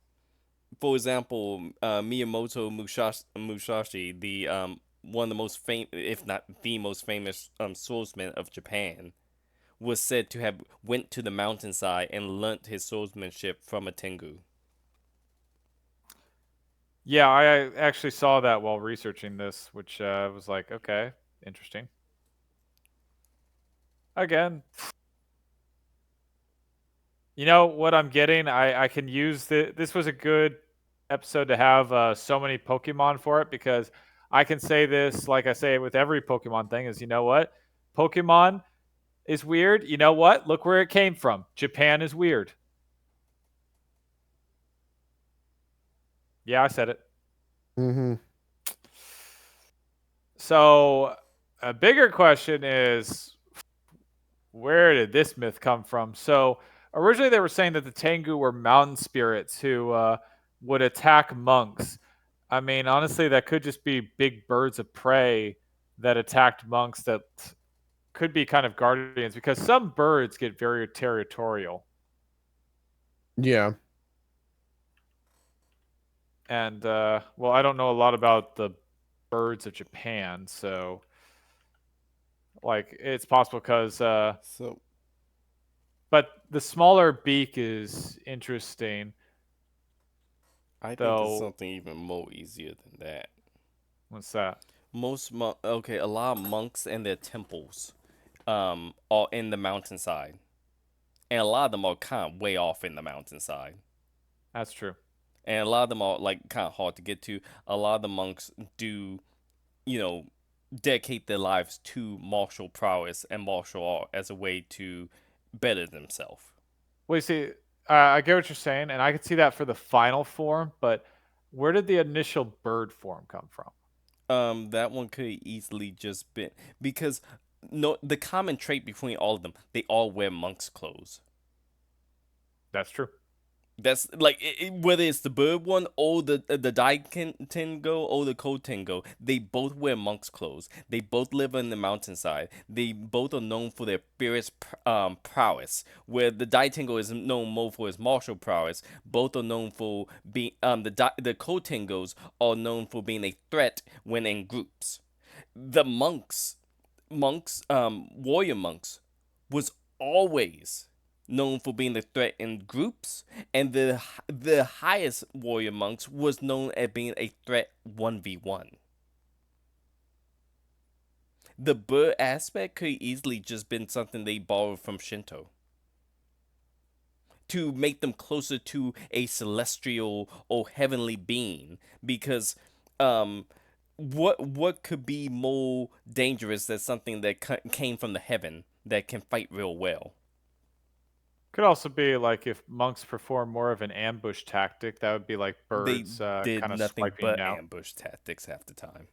Yeah, so I guess that does make sense. And might I will say monks doing ambush tactics, not very monkly, but all right. You don't know the monks of the Warring State period. No, I do not. I am Oh, wait, assuming do that you they were. legit not know their stories?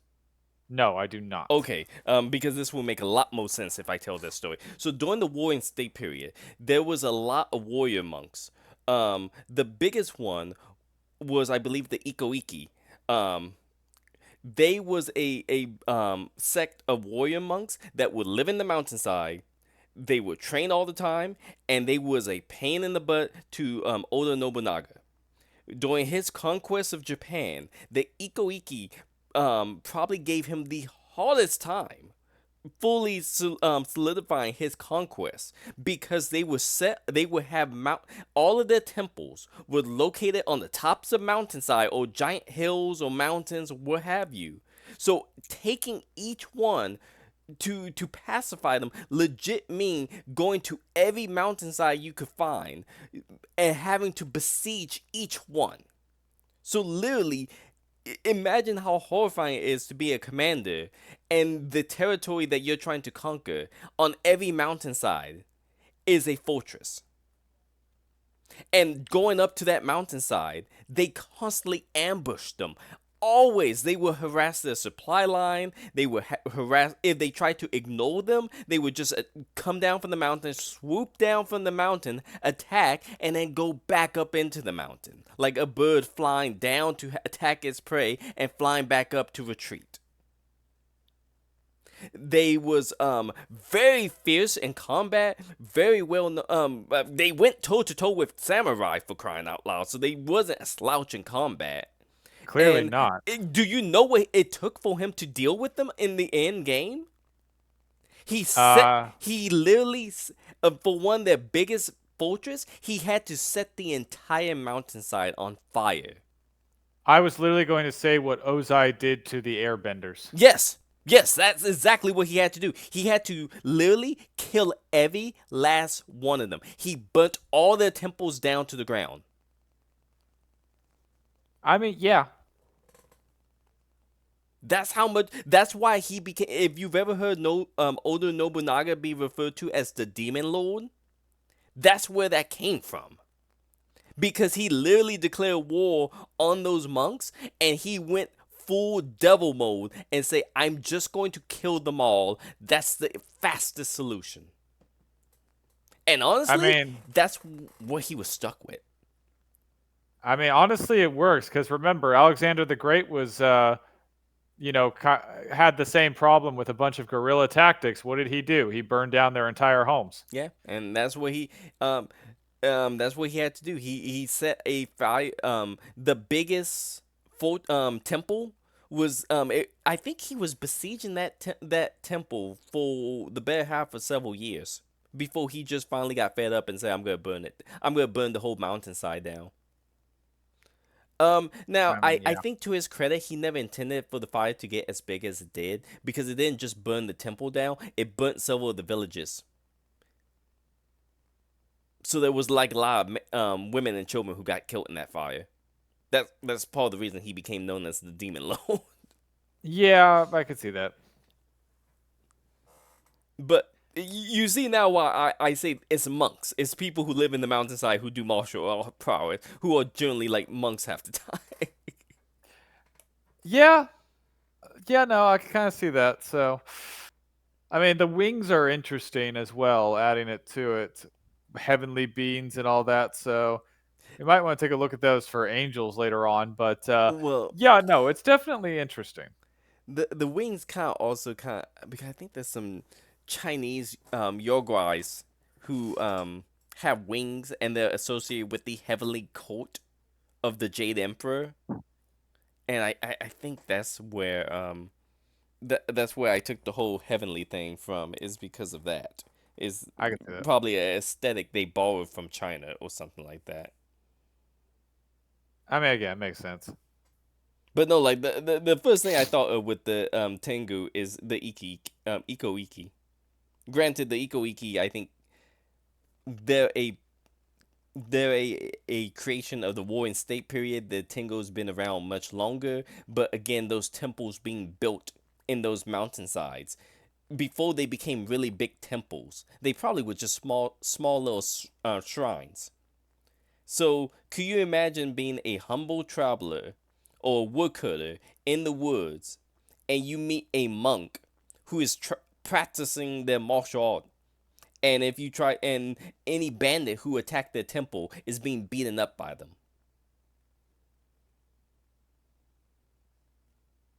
Yeah, I could definitely see how that would probably make some rumors.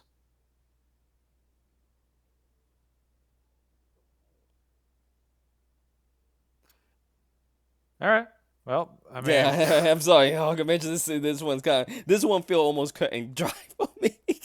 yeah, no, that seems pretty cut and dry. and Like, and if you really want to go, I can't do it because I'm managing this OBS and everything. But if you type in, if you just do a Google search of IKKO space IKKI warrior monks, you're gonna see they look very similar.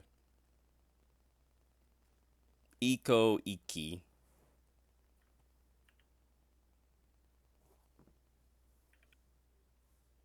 Like they're missing the little puffs, which I think is something that monks used to wear back in the old days. yeah, no, I see what you mean. You see why I say it's kind of one to one what Yeah, they no, got. this might be pretty cut. No, I think you're right. This is pretty cut or dry. Yeah, no, I mean, so these are almost like Templars. Mm-hmm. Oh, they straight up are. Okay. All right, damn. Oh, Well, there you go. and here's the killing part. You know the little balls that's on their outfit. Yeah. The oldest versions of monks they used to have those. Yeah, no, I can see that. So this is literally just monks. It's just warrior monks. Well, damn. Okay. Well, then I have to say the Tengu Warriors from Power Rangers kind of got it wrong. Why did they? I mean, because the They Tengu, fought for the forces of evil. yeah, but the Dai Tengos are known more for being worthy and more noble. Ko Tengus was known for being more feral and evil and attacking people,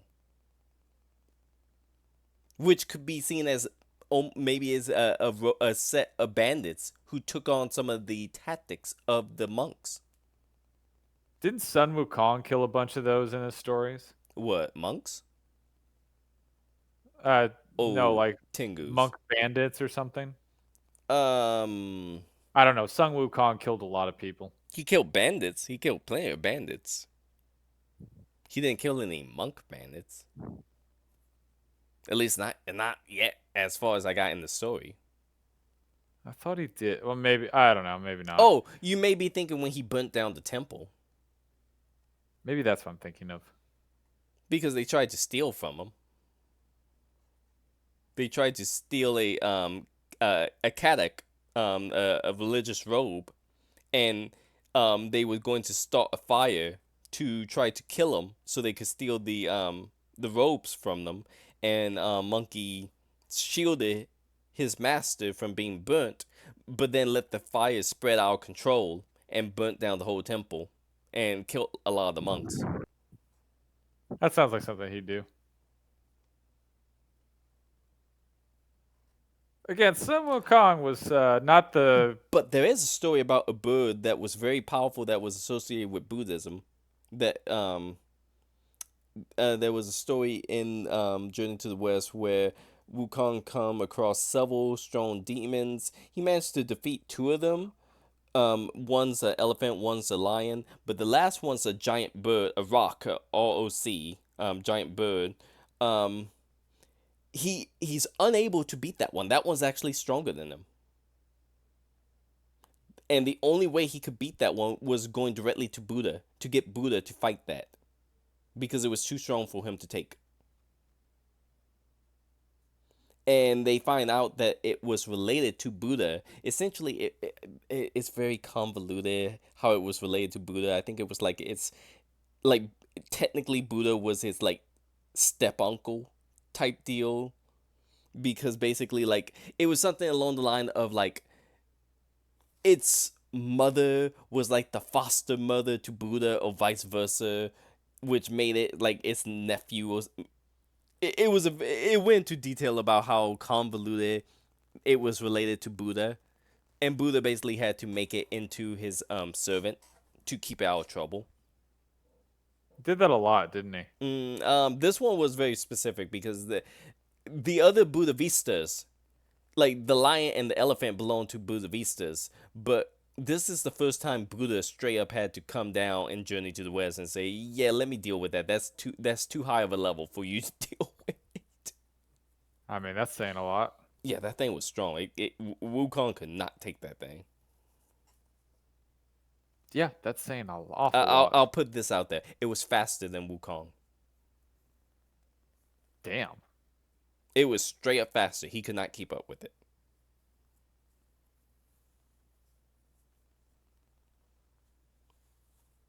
So, that also ties to this being a humanoid bird person being very strong and having a lot of martial prowess.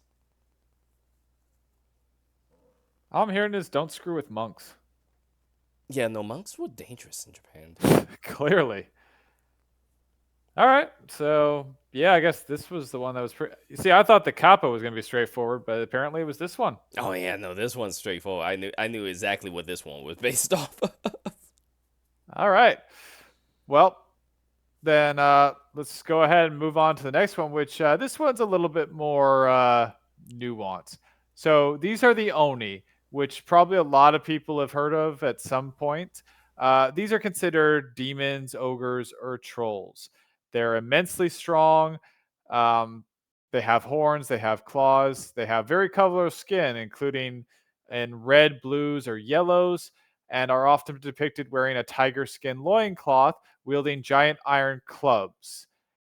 Um, they inhabit mountains, caves, or hell. They're brutal agents of punishment, and Buddhism introduced them as demons of hell, or Jiju, which Buddhism does have a hell, and it's called Jijoku, which okay. And they're basically a form of punishment. They live in dangerous places, and they come out of caves to cause trouble. They're also said to be cannibals, and So, and what I found more interesting is that at one point they were considered to be invisible, but not anymore. And I actually wasn't going to put a Pokemon for this because they were kind of generic demons of hell, but apparently Zed did have one for this. I mean, it's very obvious with Ogerpon that it's based off of Oni. It also uses the same weapon as them. It does have a large cudgel weapon that it uses. Oh, okay. Uh, Unfortunately, there's no static image of that game screenshots, but Literally the image of the that's its club. signature move. It's called Ivy Cudgel. Yeah, and literally the club that you see in if you're looking on YouTube of the giant a giant club with little bulbs spikes coming out of it. That's exactly what it carries around. Yeah. Yep. Which oddly enough is a real Japanese weapon as well. Yes, Which I've seen the thing. It's a fierce looking thing and it does some damage, which is pretty cool looking. it's definitely an armor piercing weapon. Yeah, tell me about it. And if you block that thing with a shield, it'll probably break your arm.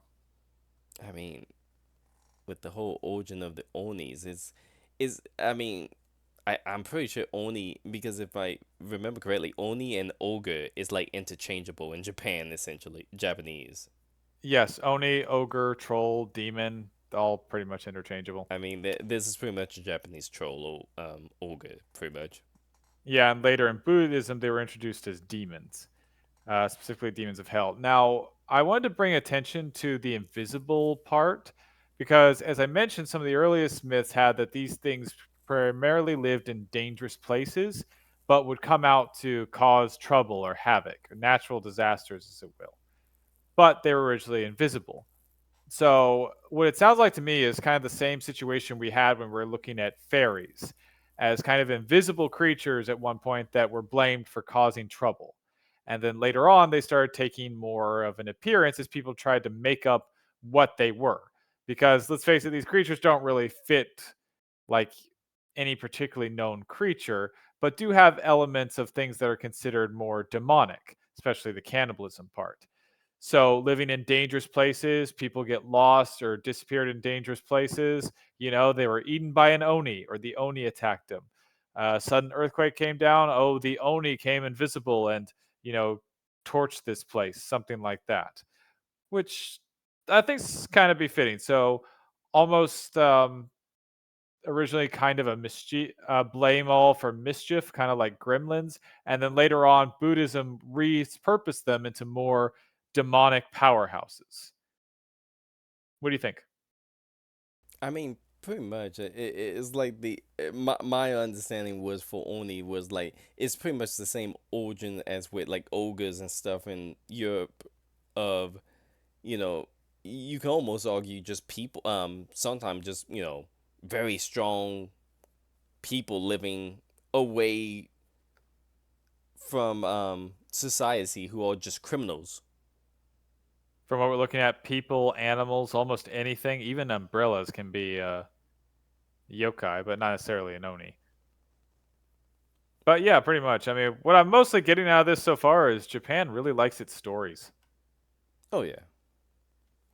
I mean, granted, other countries do too, but their stories got really weird at times. Well, But you can make the argument most myths yeah, get now that I weird. think about it, it's like Every myth get weird. eventually, yeah. Like, not even Some stay. eventually. Well, no, some stay. We've talked about this. Is that some stay pretty tame? Like the giant squid, for all itself, actually stayed pretty tame. Maybe because it was already an eldritch horror show in itself that it didn't need to change. To put it simply, but yeah, no, pretty basic with this. Just monstrous demons. Yeah, and then they got adopted as the demon of hell because they Yeah, look like something you would see in hell. exactly. And you know, Buddhism, the religion of deadbeat dads, was always willing to borrow. Yes, I'm going there. Yeah, I'll let Alchemist go there. I'm not gonna go that far against the Buddha.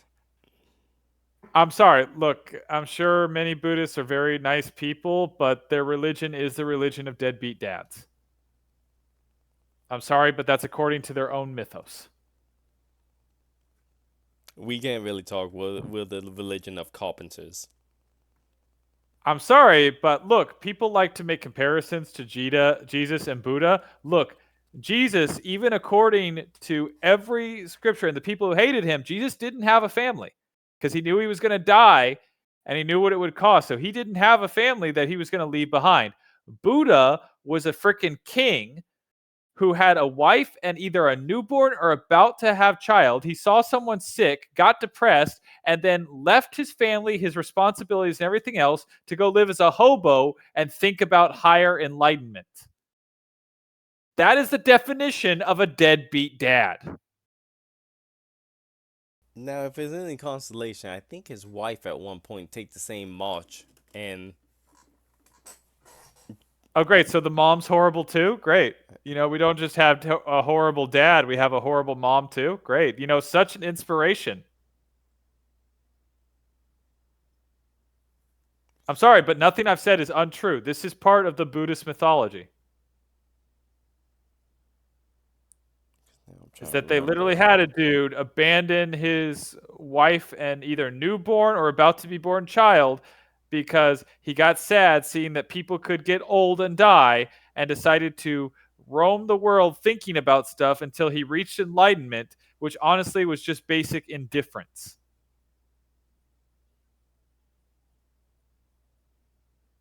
So, Yes, he did no. become a Buddhist nun, um, after enduring great hardship. So, deadbeat dad inspired a runaway mom. Great.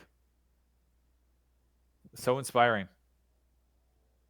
No, no, he stuck around and basically became like a monk at the palace. Okay. So not so much. Okay, because I was never going to give any hate to the wife. She was literally abandoned by her husband, who is a deadbeat dad.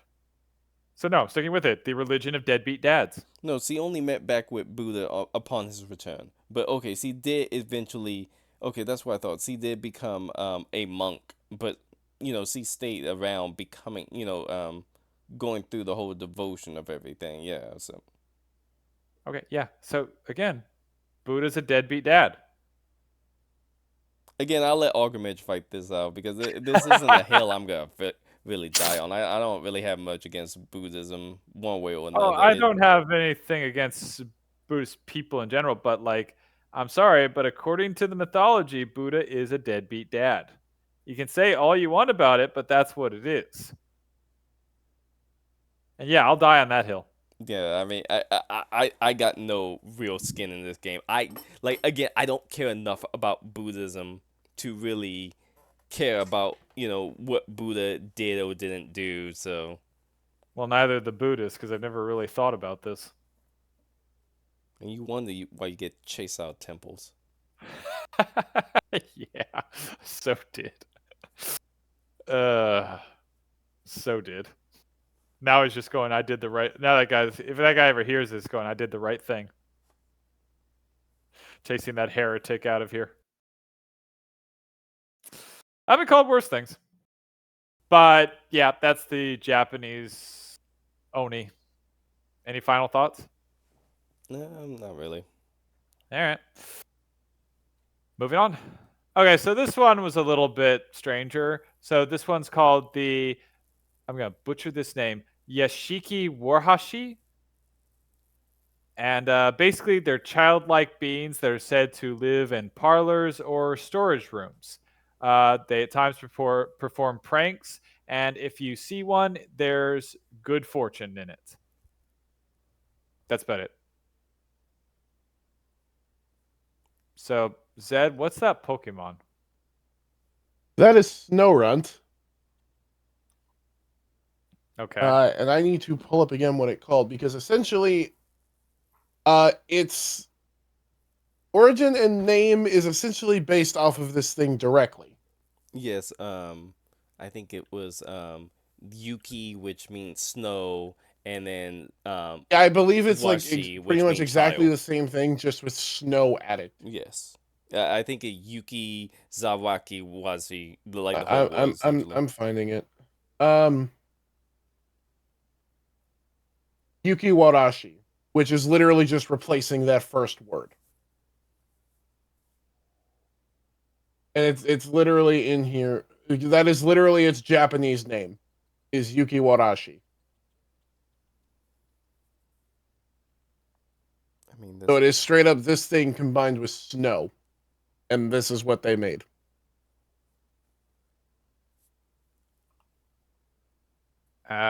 Okay, makes sense as far as Pokemon goes. Well, and it's what it is it's referring to what it says here is it's either refer using that name to refer to the generic name for childlike snow spirits, which that's essentially what this thing is, or it's drawing back to this yokai in particular. Yeah, still going with makes as much sense as anything in Pokemon. It does, well, especially since this can evolve into the snow woman that lures men to their cold deaths in the mountains or whatever it does. Yeah, Pokemon's delightful, isn't it? Yeah, All right, so I'm not gonna lie. This one, just from the sound of it, this almost sounds like more propaganda for protecting children. Like almost, hey, if you find a kid in your parlor or anything, don't chase it away or anything. It could be one of these things, and it's good luck if you find one. Which I don't know was orphan children or street children a problem in the Edo period? yes, yeah. Yeah. So honestly, this just sounds like a myth to protect children. pretty much. And I think it's also a way to explain away, or to come to terms, because a lot of children died, um, just in general. Uh, well, Archimede, you know, like the mortality of most people back then, even in Yeah, Europe, was like really low, and you die, and it was very typical for you to have like in Europe, and stuff. I know it was typical for you to have like 6 or 7 kids, and like five of the them would hopes of die. two survive. Yeah, and it was, and from my understanding, it was the same in cases in Japan, and you know how like there's often stories that get brought up of um ghost stories. There's a lot of ghost stories with children, and in Europe, I know those ghost stories were made as a way to rationalize or to come to terms with the mortality of all these children that were dying. So I think Yeah, some of that is applied here as well. yeah, that's what I got out of it because I didn't really see any other explanation. Because that's the thing. It's like, oh, it's a little childlike demon that plays pranks. Yeah, because kids don't play pranks. And it brings good fortune if you're nice If you, to it, if, and it will yeah, bring disfortune if you're not, if you ignore it or be mean to it. yeah. So this just sounds like literally propaganda put out saying, don't be mean to orphan kids. Pretty much. Like if you find an orphan kid who snuck into your home, don't hurt the kid. Which I think was a Like problem at one point. I could believe that. I mean, I think it's probably still a problem today in certain parts of the world. So yeah, that's all I got. Yeah, Anyone no, want to that's all I really like. I know that if I'm not mistaken, I think a doll was made of um of this thing because I I did swear I've not look seen that up. dolls of this all the time in houses and stuff. Let me. I did not look that up. I did find there was an anime based off this. Yeah, it got so okay, there is a doll of it, but okay, maybe I'm thinking of another thing because there is a yokai. Okay, there is a yokai. I may be getting it confused with the yokai that's a doll, which I think I am. Maybe. Because of course there is also a yokai as a doll. Because of course there is.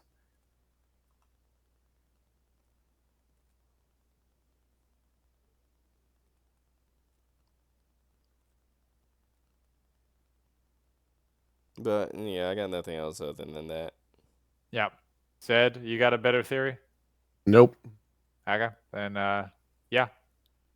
Okay. How do you think you pronounce that name? Ooh, I'm going with Shiki Wawarshi. hang on. Yeah, Zashiki Warashi. Yeah, that. Jashiki Wawashi.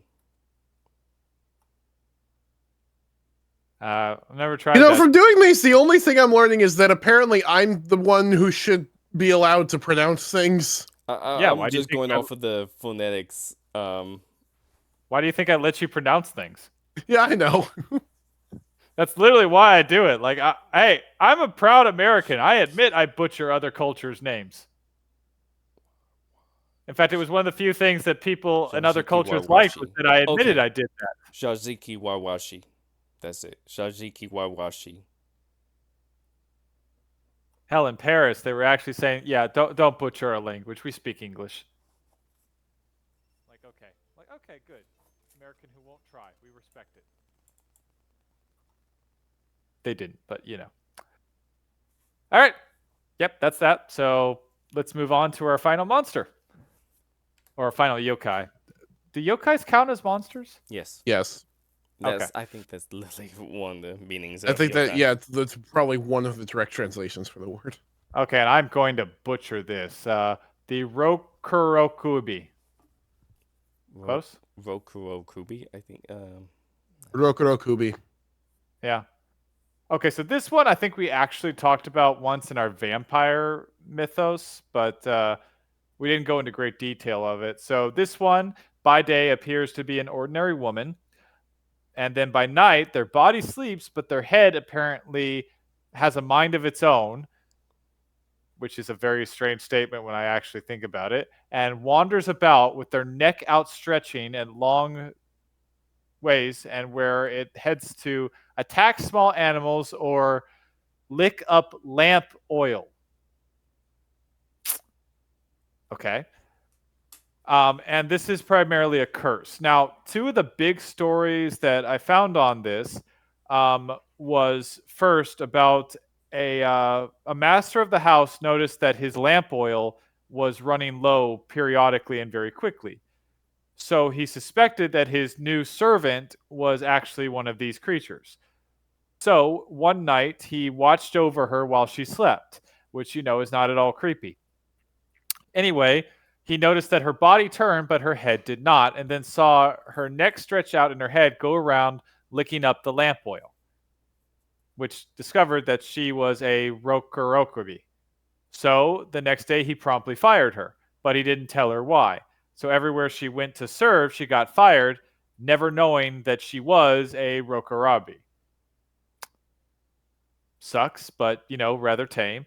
The other one, which particularly goes with the more cursed methodology that I heard, what I'm sorry, cursed mythology that I heard was apparently there was a monk who got married, and basically what happened is while on a journey he killed his wife, or he let his wife die. No, he killed his wife for her money, and then in order to well, no, he killed his wife and then he stopped at an inn. The innkeeper had a very lovely daughter.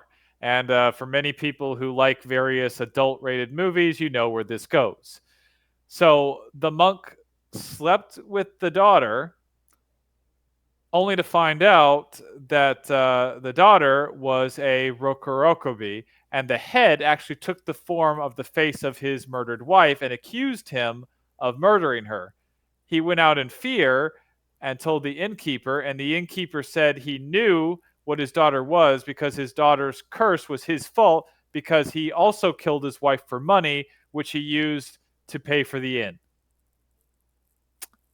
And yeah, that's the story. Also created in the Edo period. And I'll let those sink in, and before we get into thoughts, Zed, what the heck is this? Oh, that's Drampa. It is an elderly dragon with a very long neck. Looks kind of like Nessie with a beard and a tail. Yeah. Uh, Ironically, one of its dex entries talks about how if it befriends a child and someone bullies that child, it will find the bully's house and burn it to the ground. Damn, why couldn't we have these as pets? I don't know. It was the only thing I could think of that had a long, stretchy neck. In the Pokemon world, yeah, that's kind of the only one. Has a long-ish neck that Yeah, would work. I mean, it works. In all honesty, when I first saw this, the first thing that came to my head was the teacher from Little Nightmares 2. Okay, I'm gonna look up what the heck Little Nightmares 2 is. It's a video game. And It is a horror genre puzzle platforming game. is it just the teacher? Yeah, that's the name of that enemy is just the teacher. Oh, and yeah, I see her head. Yeah, okay, so Yep. yep, that fits. Although her face is kind of scary enough as it is. God, Oh that's yeah, terrible. everything's face in that game is scary enough as it is without all the other disturbing shit. Yeah, okay, good to know. All right, so now, okay, so I looked into this. Shadow R Fox, you mentioned that well, that Japan and China kind of steal from one another, right? Yeah. So many people believe that this was actually stolen from a mythos about Chinese flying head legends, where basically the bodies would be left behind, the head would go off, fly around, and get vengeance for its fallen body. And then the Japanese kind of evolved it and just gave it a long neck. That sounds almost like a Dullahan. I'm sorry. Dullahan, the headless. Dullahan is essentially a headless creature It's a from Irish headless folklore. the Ah, headless knight. It's essentially a knight where and it's been adopted where the head can just become detachable. oh, I didn't realize that's what it was called. Was Ireland. I Yeah. just know about the headless Yes, it one. was in Yeah. Ireland. Dullahan. Dullahan. Okay. Well, there's a lot of headless myths, so I didn't think. That's what I always knew for like where because I knew that's where like the headless horseman came from was like a Dullahan essentially, Ah, which is the whole makes sense. thing of like it's trying to find his head and stuff like that. Yeah. Then this one just had flying vengeance heads, which I don't know. What do you think? Maybe came from myths about people getting their heads chopped off a lot and then them suddenly dying. Well, I mean, for the Chinese one, yeah, that makes sense, but for the Japanese one, this is a elongated neck. Yeah, so I don't know where the elongated neck comes from. I mean, there are people with elongated necks, but that's usually uh, a deformity caused by some nonsense that they're trying to do when their bones are still soft, like that tribe who puts the rings around their necks to give them unusually long necks. I don't know what tribe that is, but you know what I'm talking about. Yeah. Yeah. So, I mean, I guess that it could just be the same thing as the Chinese legend, but adding a long neck to be different. Maybe. I don't know. This is the one I really don't know much about origin wise because I mean, Well, most. again, like I looked into this a bit because it was so weird. And the origin that they think is that it's basically a knockoff of the Chinese headless people. Like that's what experts think, but there's no definitive answer one way or the other. So, I mean, it makes sense with them, but like, why add the long neck? Like, what's the point? Like, just to make it look freakier? I guess you could base it off a snake, kind of. Well, I mean, most of these legends around Rokurobuki, Rokurokubu, oh jeez, I got tongue tied trying to remember it. Most of Right. the legends around it is around either a man committing a great misdeed and causing his wife to get cursed or daughter to get cursed, or a woman committing a deed and becoming cursed with this, or a combination of the two. Yes, though in most stories it's the father or the husband who committed the sin. So, So yeah, for this, like the point is, like the majority of the time, it's totally the man's fault. Not always, but the majority of the time.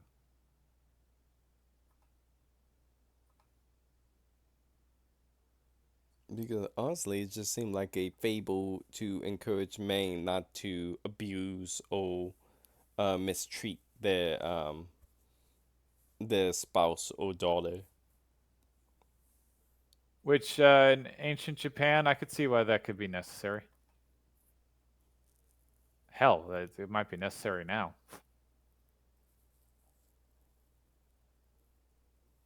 Yeah, honestly, I got nothing because the whole licking up lamp oil and everything else. Right? Um, I didn't know about the licking up lamp oil. I found that out specifically for this, and I thought that was rather strange. Like, why lamp oil?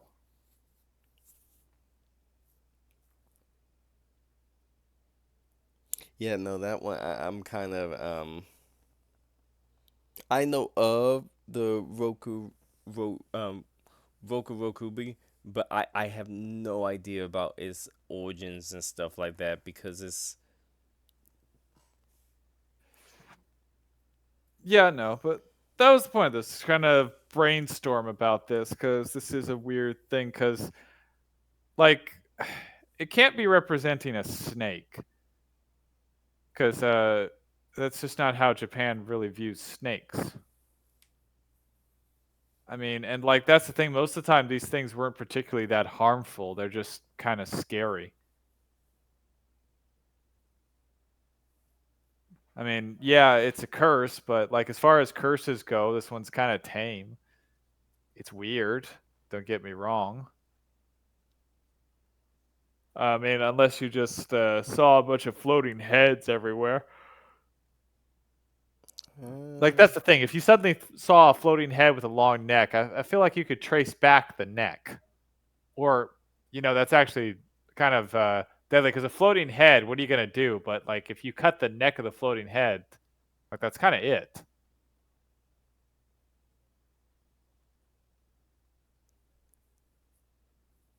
yeah, because they're really not.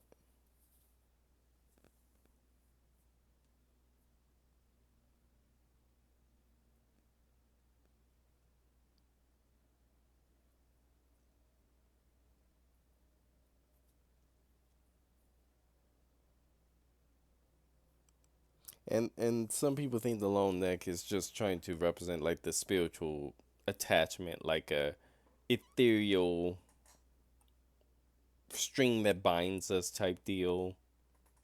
But in Okay, this case, the string binds the head back to the body. yeah, makes more sense. I guess that'd be a little less creepy. And there's like two version. There's Rokurokubi, which is the long neck, and then there's the Nuke Kubu Kubi, which is the headless one, where the head Yeah, just floats around. that's Chinese.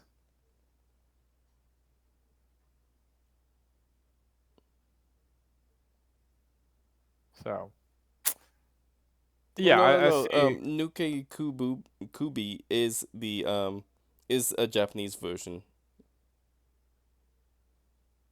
Oh, is it? Yes, it is a Oh, so variation Japan of the also. Rukakobu. So Oh, got it.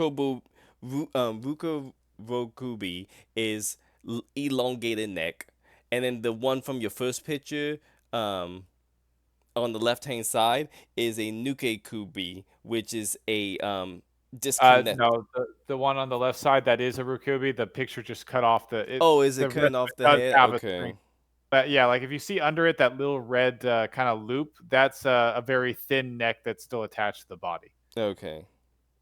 So no, that is. But I get what you're saying. Okay. I mean, yeah, though again, the flying head myth is still kind of weird because it just sound again, if I had to go off just flying heads, it sounds like stories about, chopping off people's heads and then later those who dishonored the body would die. I mean, that's what I'm getting for the most part. Especially if they couldn't find the head, maybe there was a problem with people taking heads for trophies. Actually, that Yeah, be it? Maybe like taking head warriors, for trophies, but taking a like woman people did head like was taking. not be seen as a trophy. No, that's true. Well, not to warriors anyway. To monsters, yeah. I'm not being facetious. I'm being serious. Like Jack the Ripper took trophies. Never a head though, thank God. But yeah, see that's the problem is that the headless thing would kind of make sense to warrior, except that these aren't warriors; these are women. And I don't remember in the Edo period them saying that they had a lot of problems with decapitated women. Maybe Maybe they did, but like I maybe didn't. it's a symbolism for um a type of for some of the prostitutes of that during the day they act as regular women, but during the night they act like ladies of the like a different person, ladies of the night. And licking up lamp oil comes into that. How? The red light district carrying lights around to symbolize that this is like a essentially a brothel area. Seems kind of a It stretch. is. I mean, I'm grasping here Yeah, no. I mean, it's not. It's no worse than what I had. Uh, hmm. because the nuka kubi is a bloodsucker rather than lamp oil. Yeah. Which, yeah. I mean, you can't really compare this to an animal, and there's no real humans that would have the ability to detach their head. At least not as far as I know. Magicians. Yeah, I don't think that's quite the same thing. Besides, most of those were men. So, yeah, I got nothing. Yeah, no, for this one, I kind of got nothing because I think this is just a myth that kind of just popped up because Yeah, because like honestly, I almost put this in to one of our videos, but the thing is, I left it alone because I literally couldn't come up with a good idea of what the heck this thing might have been, or what story might have happened for this, unless. No, I don't even have an unless. I literally like just don't genuinely know where this came from. Like it's just kind of weird. Zed, what about you? Do you see something obvious we're missing? Not really. or if there was something from like Yokai Watch or something about this. I don't even think something like this is I watch. If it is, I I would don't be remember. surprised if this was in Yokai Watch in some shape or form. It might be in there in some way, but I do not know. Like I don't fully remember all the yokai that were in it, and I didn't play past the second one, so Yeah, I'm not sure if they introduced one at this point. yeah, yeah. Like I know of it, but this is a obscure yokai in my opinion. At Funny least enough, it was. outside of Japan. It is because, in all honesty, I didn't even know it was a yokai until just now. The only thing I saw in remnants of this was the teacher in Little Nightmares 2, and that was as far as I saw for anything like. I knew that this yokai existed a while back, but I didn't know what its name was until I started reading the webcomic Irma, which is a little ghost scale from where like her father's American, her mother's like Sadako, the Japanese ghost lady, and her aunt is one of is a Rokurobi. So that's how I knew. I'm like, oh, so that's what it's called because. But other than that, yeah, I know. I mean, this is a very obscure kind of yokai outside of Japan. Like in Japan, yes, it's very well known. In outside Japan, I think you're hard pressed to find someone who knows about this thing. Probably because remember when I looked these up, I was basically just looking up most well-known yokai, so I didn't specify for America or Japan or anything like that. Yeah, this is very well known in Japan. It's not well known in the U.S. In fact, I'm actually curious. This shows.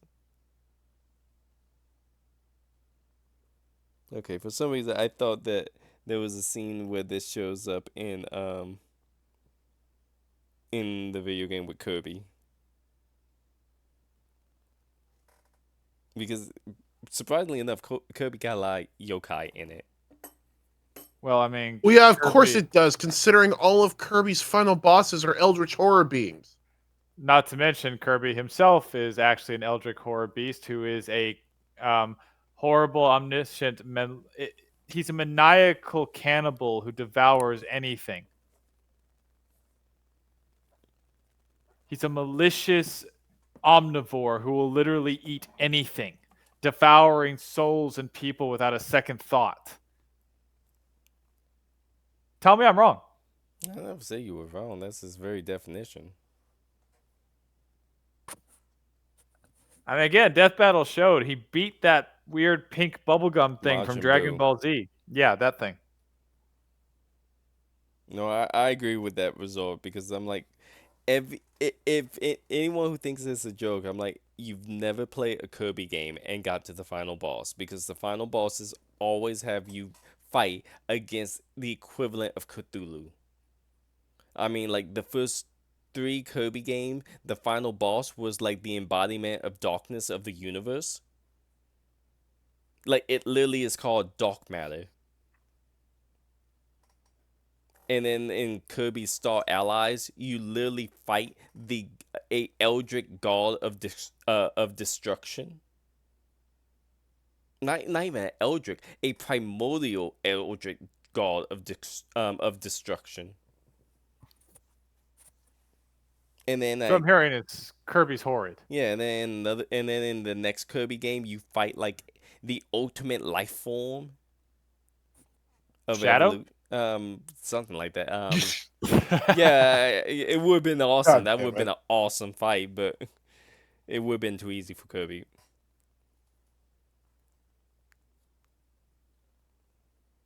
That's sad.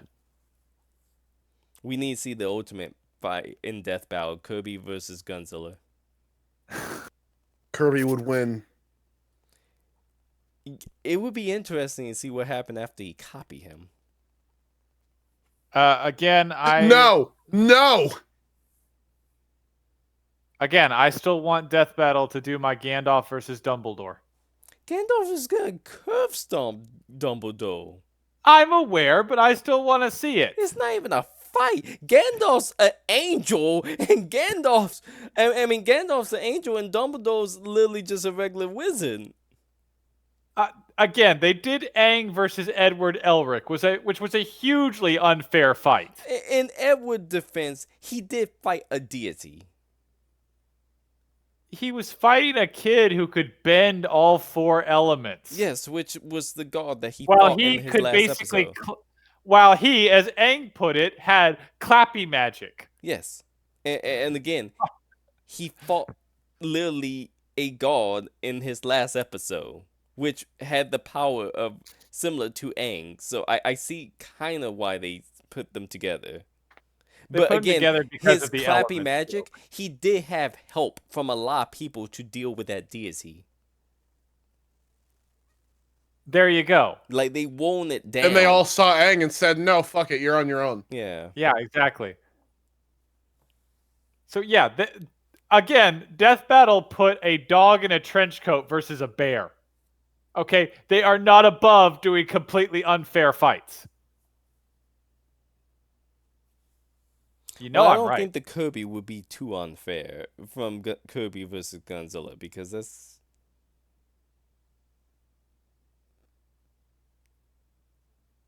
I don't care. I want my Gandalf versus Dumbledore. I don't care how unfair it is. I want this to happen. It'll be a Gandalf. fun fight. Gandalf, literally an angelic magical super being who was around since the time of creation of his planet, versus Dumbledore, a 112-year-old wizard who had to rely on a 15-year-old child for half of his deeds. Yeah. Where Gandalf also died after fighting an actual fiery Elric horror demon. And came back to life. Days later, stronger than he was. And Who that's can after literally fighting a break. demon for not just a demon, a fallen angel demon for 7 days and nights. And then came back able to say your staff is broken and just break things. Who could summon an entire thunderstorm of power. Yeah, no, it's a completely unfair fight, and I'm for it. Again, I never knew like Gandalf was this powerful when I originally read Lord of the Rings.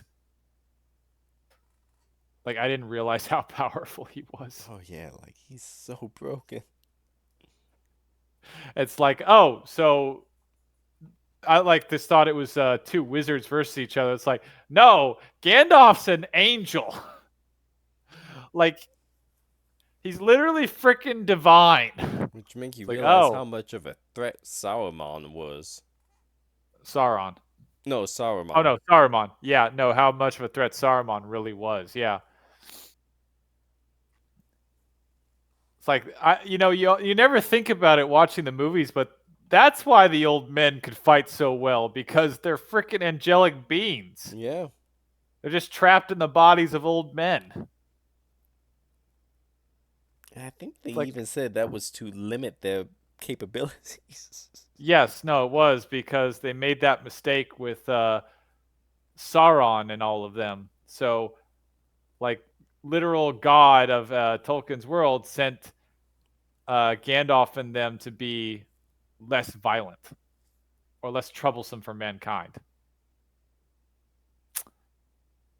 Okay, and well, with that, since we perfectly got off track, anything more with our bizarre long-headed woman, long-necked woman? No, I would say this is probably gonna be one of our longest episodes. Yeah, I Yeah, don't know how long we've been going. 2 hours and yeah. almost 30 minutes. Oh, Christ. Wow, shit. I honestly I thought this would be one of our shorter ones. I didn't know we'd go No. off. I Like we realized really when we think about got this through stuff. like the first slide and we were like almost 30 minute in, I'm like, oh boy. I legitimately didn't think we'd take this long. Oh, God. I should have split this up. I apologize. All right, well then I guess we'll end on a high note, and I hope everyone enjoys this overly long episode of us thinking through things. And maybe it's better when I put more research into it beforehand. Happy New Year's is what I'm gonna Happy New say. Year! Happy New Year. What before we go, what is it gonna be the year of this year? It was the year of the snake. Oh, I don't know what. I have no clue. I'm looking it up. The horse. Okay. Okay, so there you go. Even though this is technically Chinese zodiac, happy year the horse coming next year. Sounds good to me. We'll end it there. Yeah. This is Shadow or Fox. And said. See y'all next time. Later.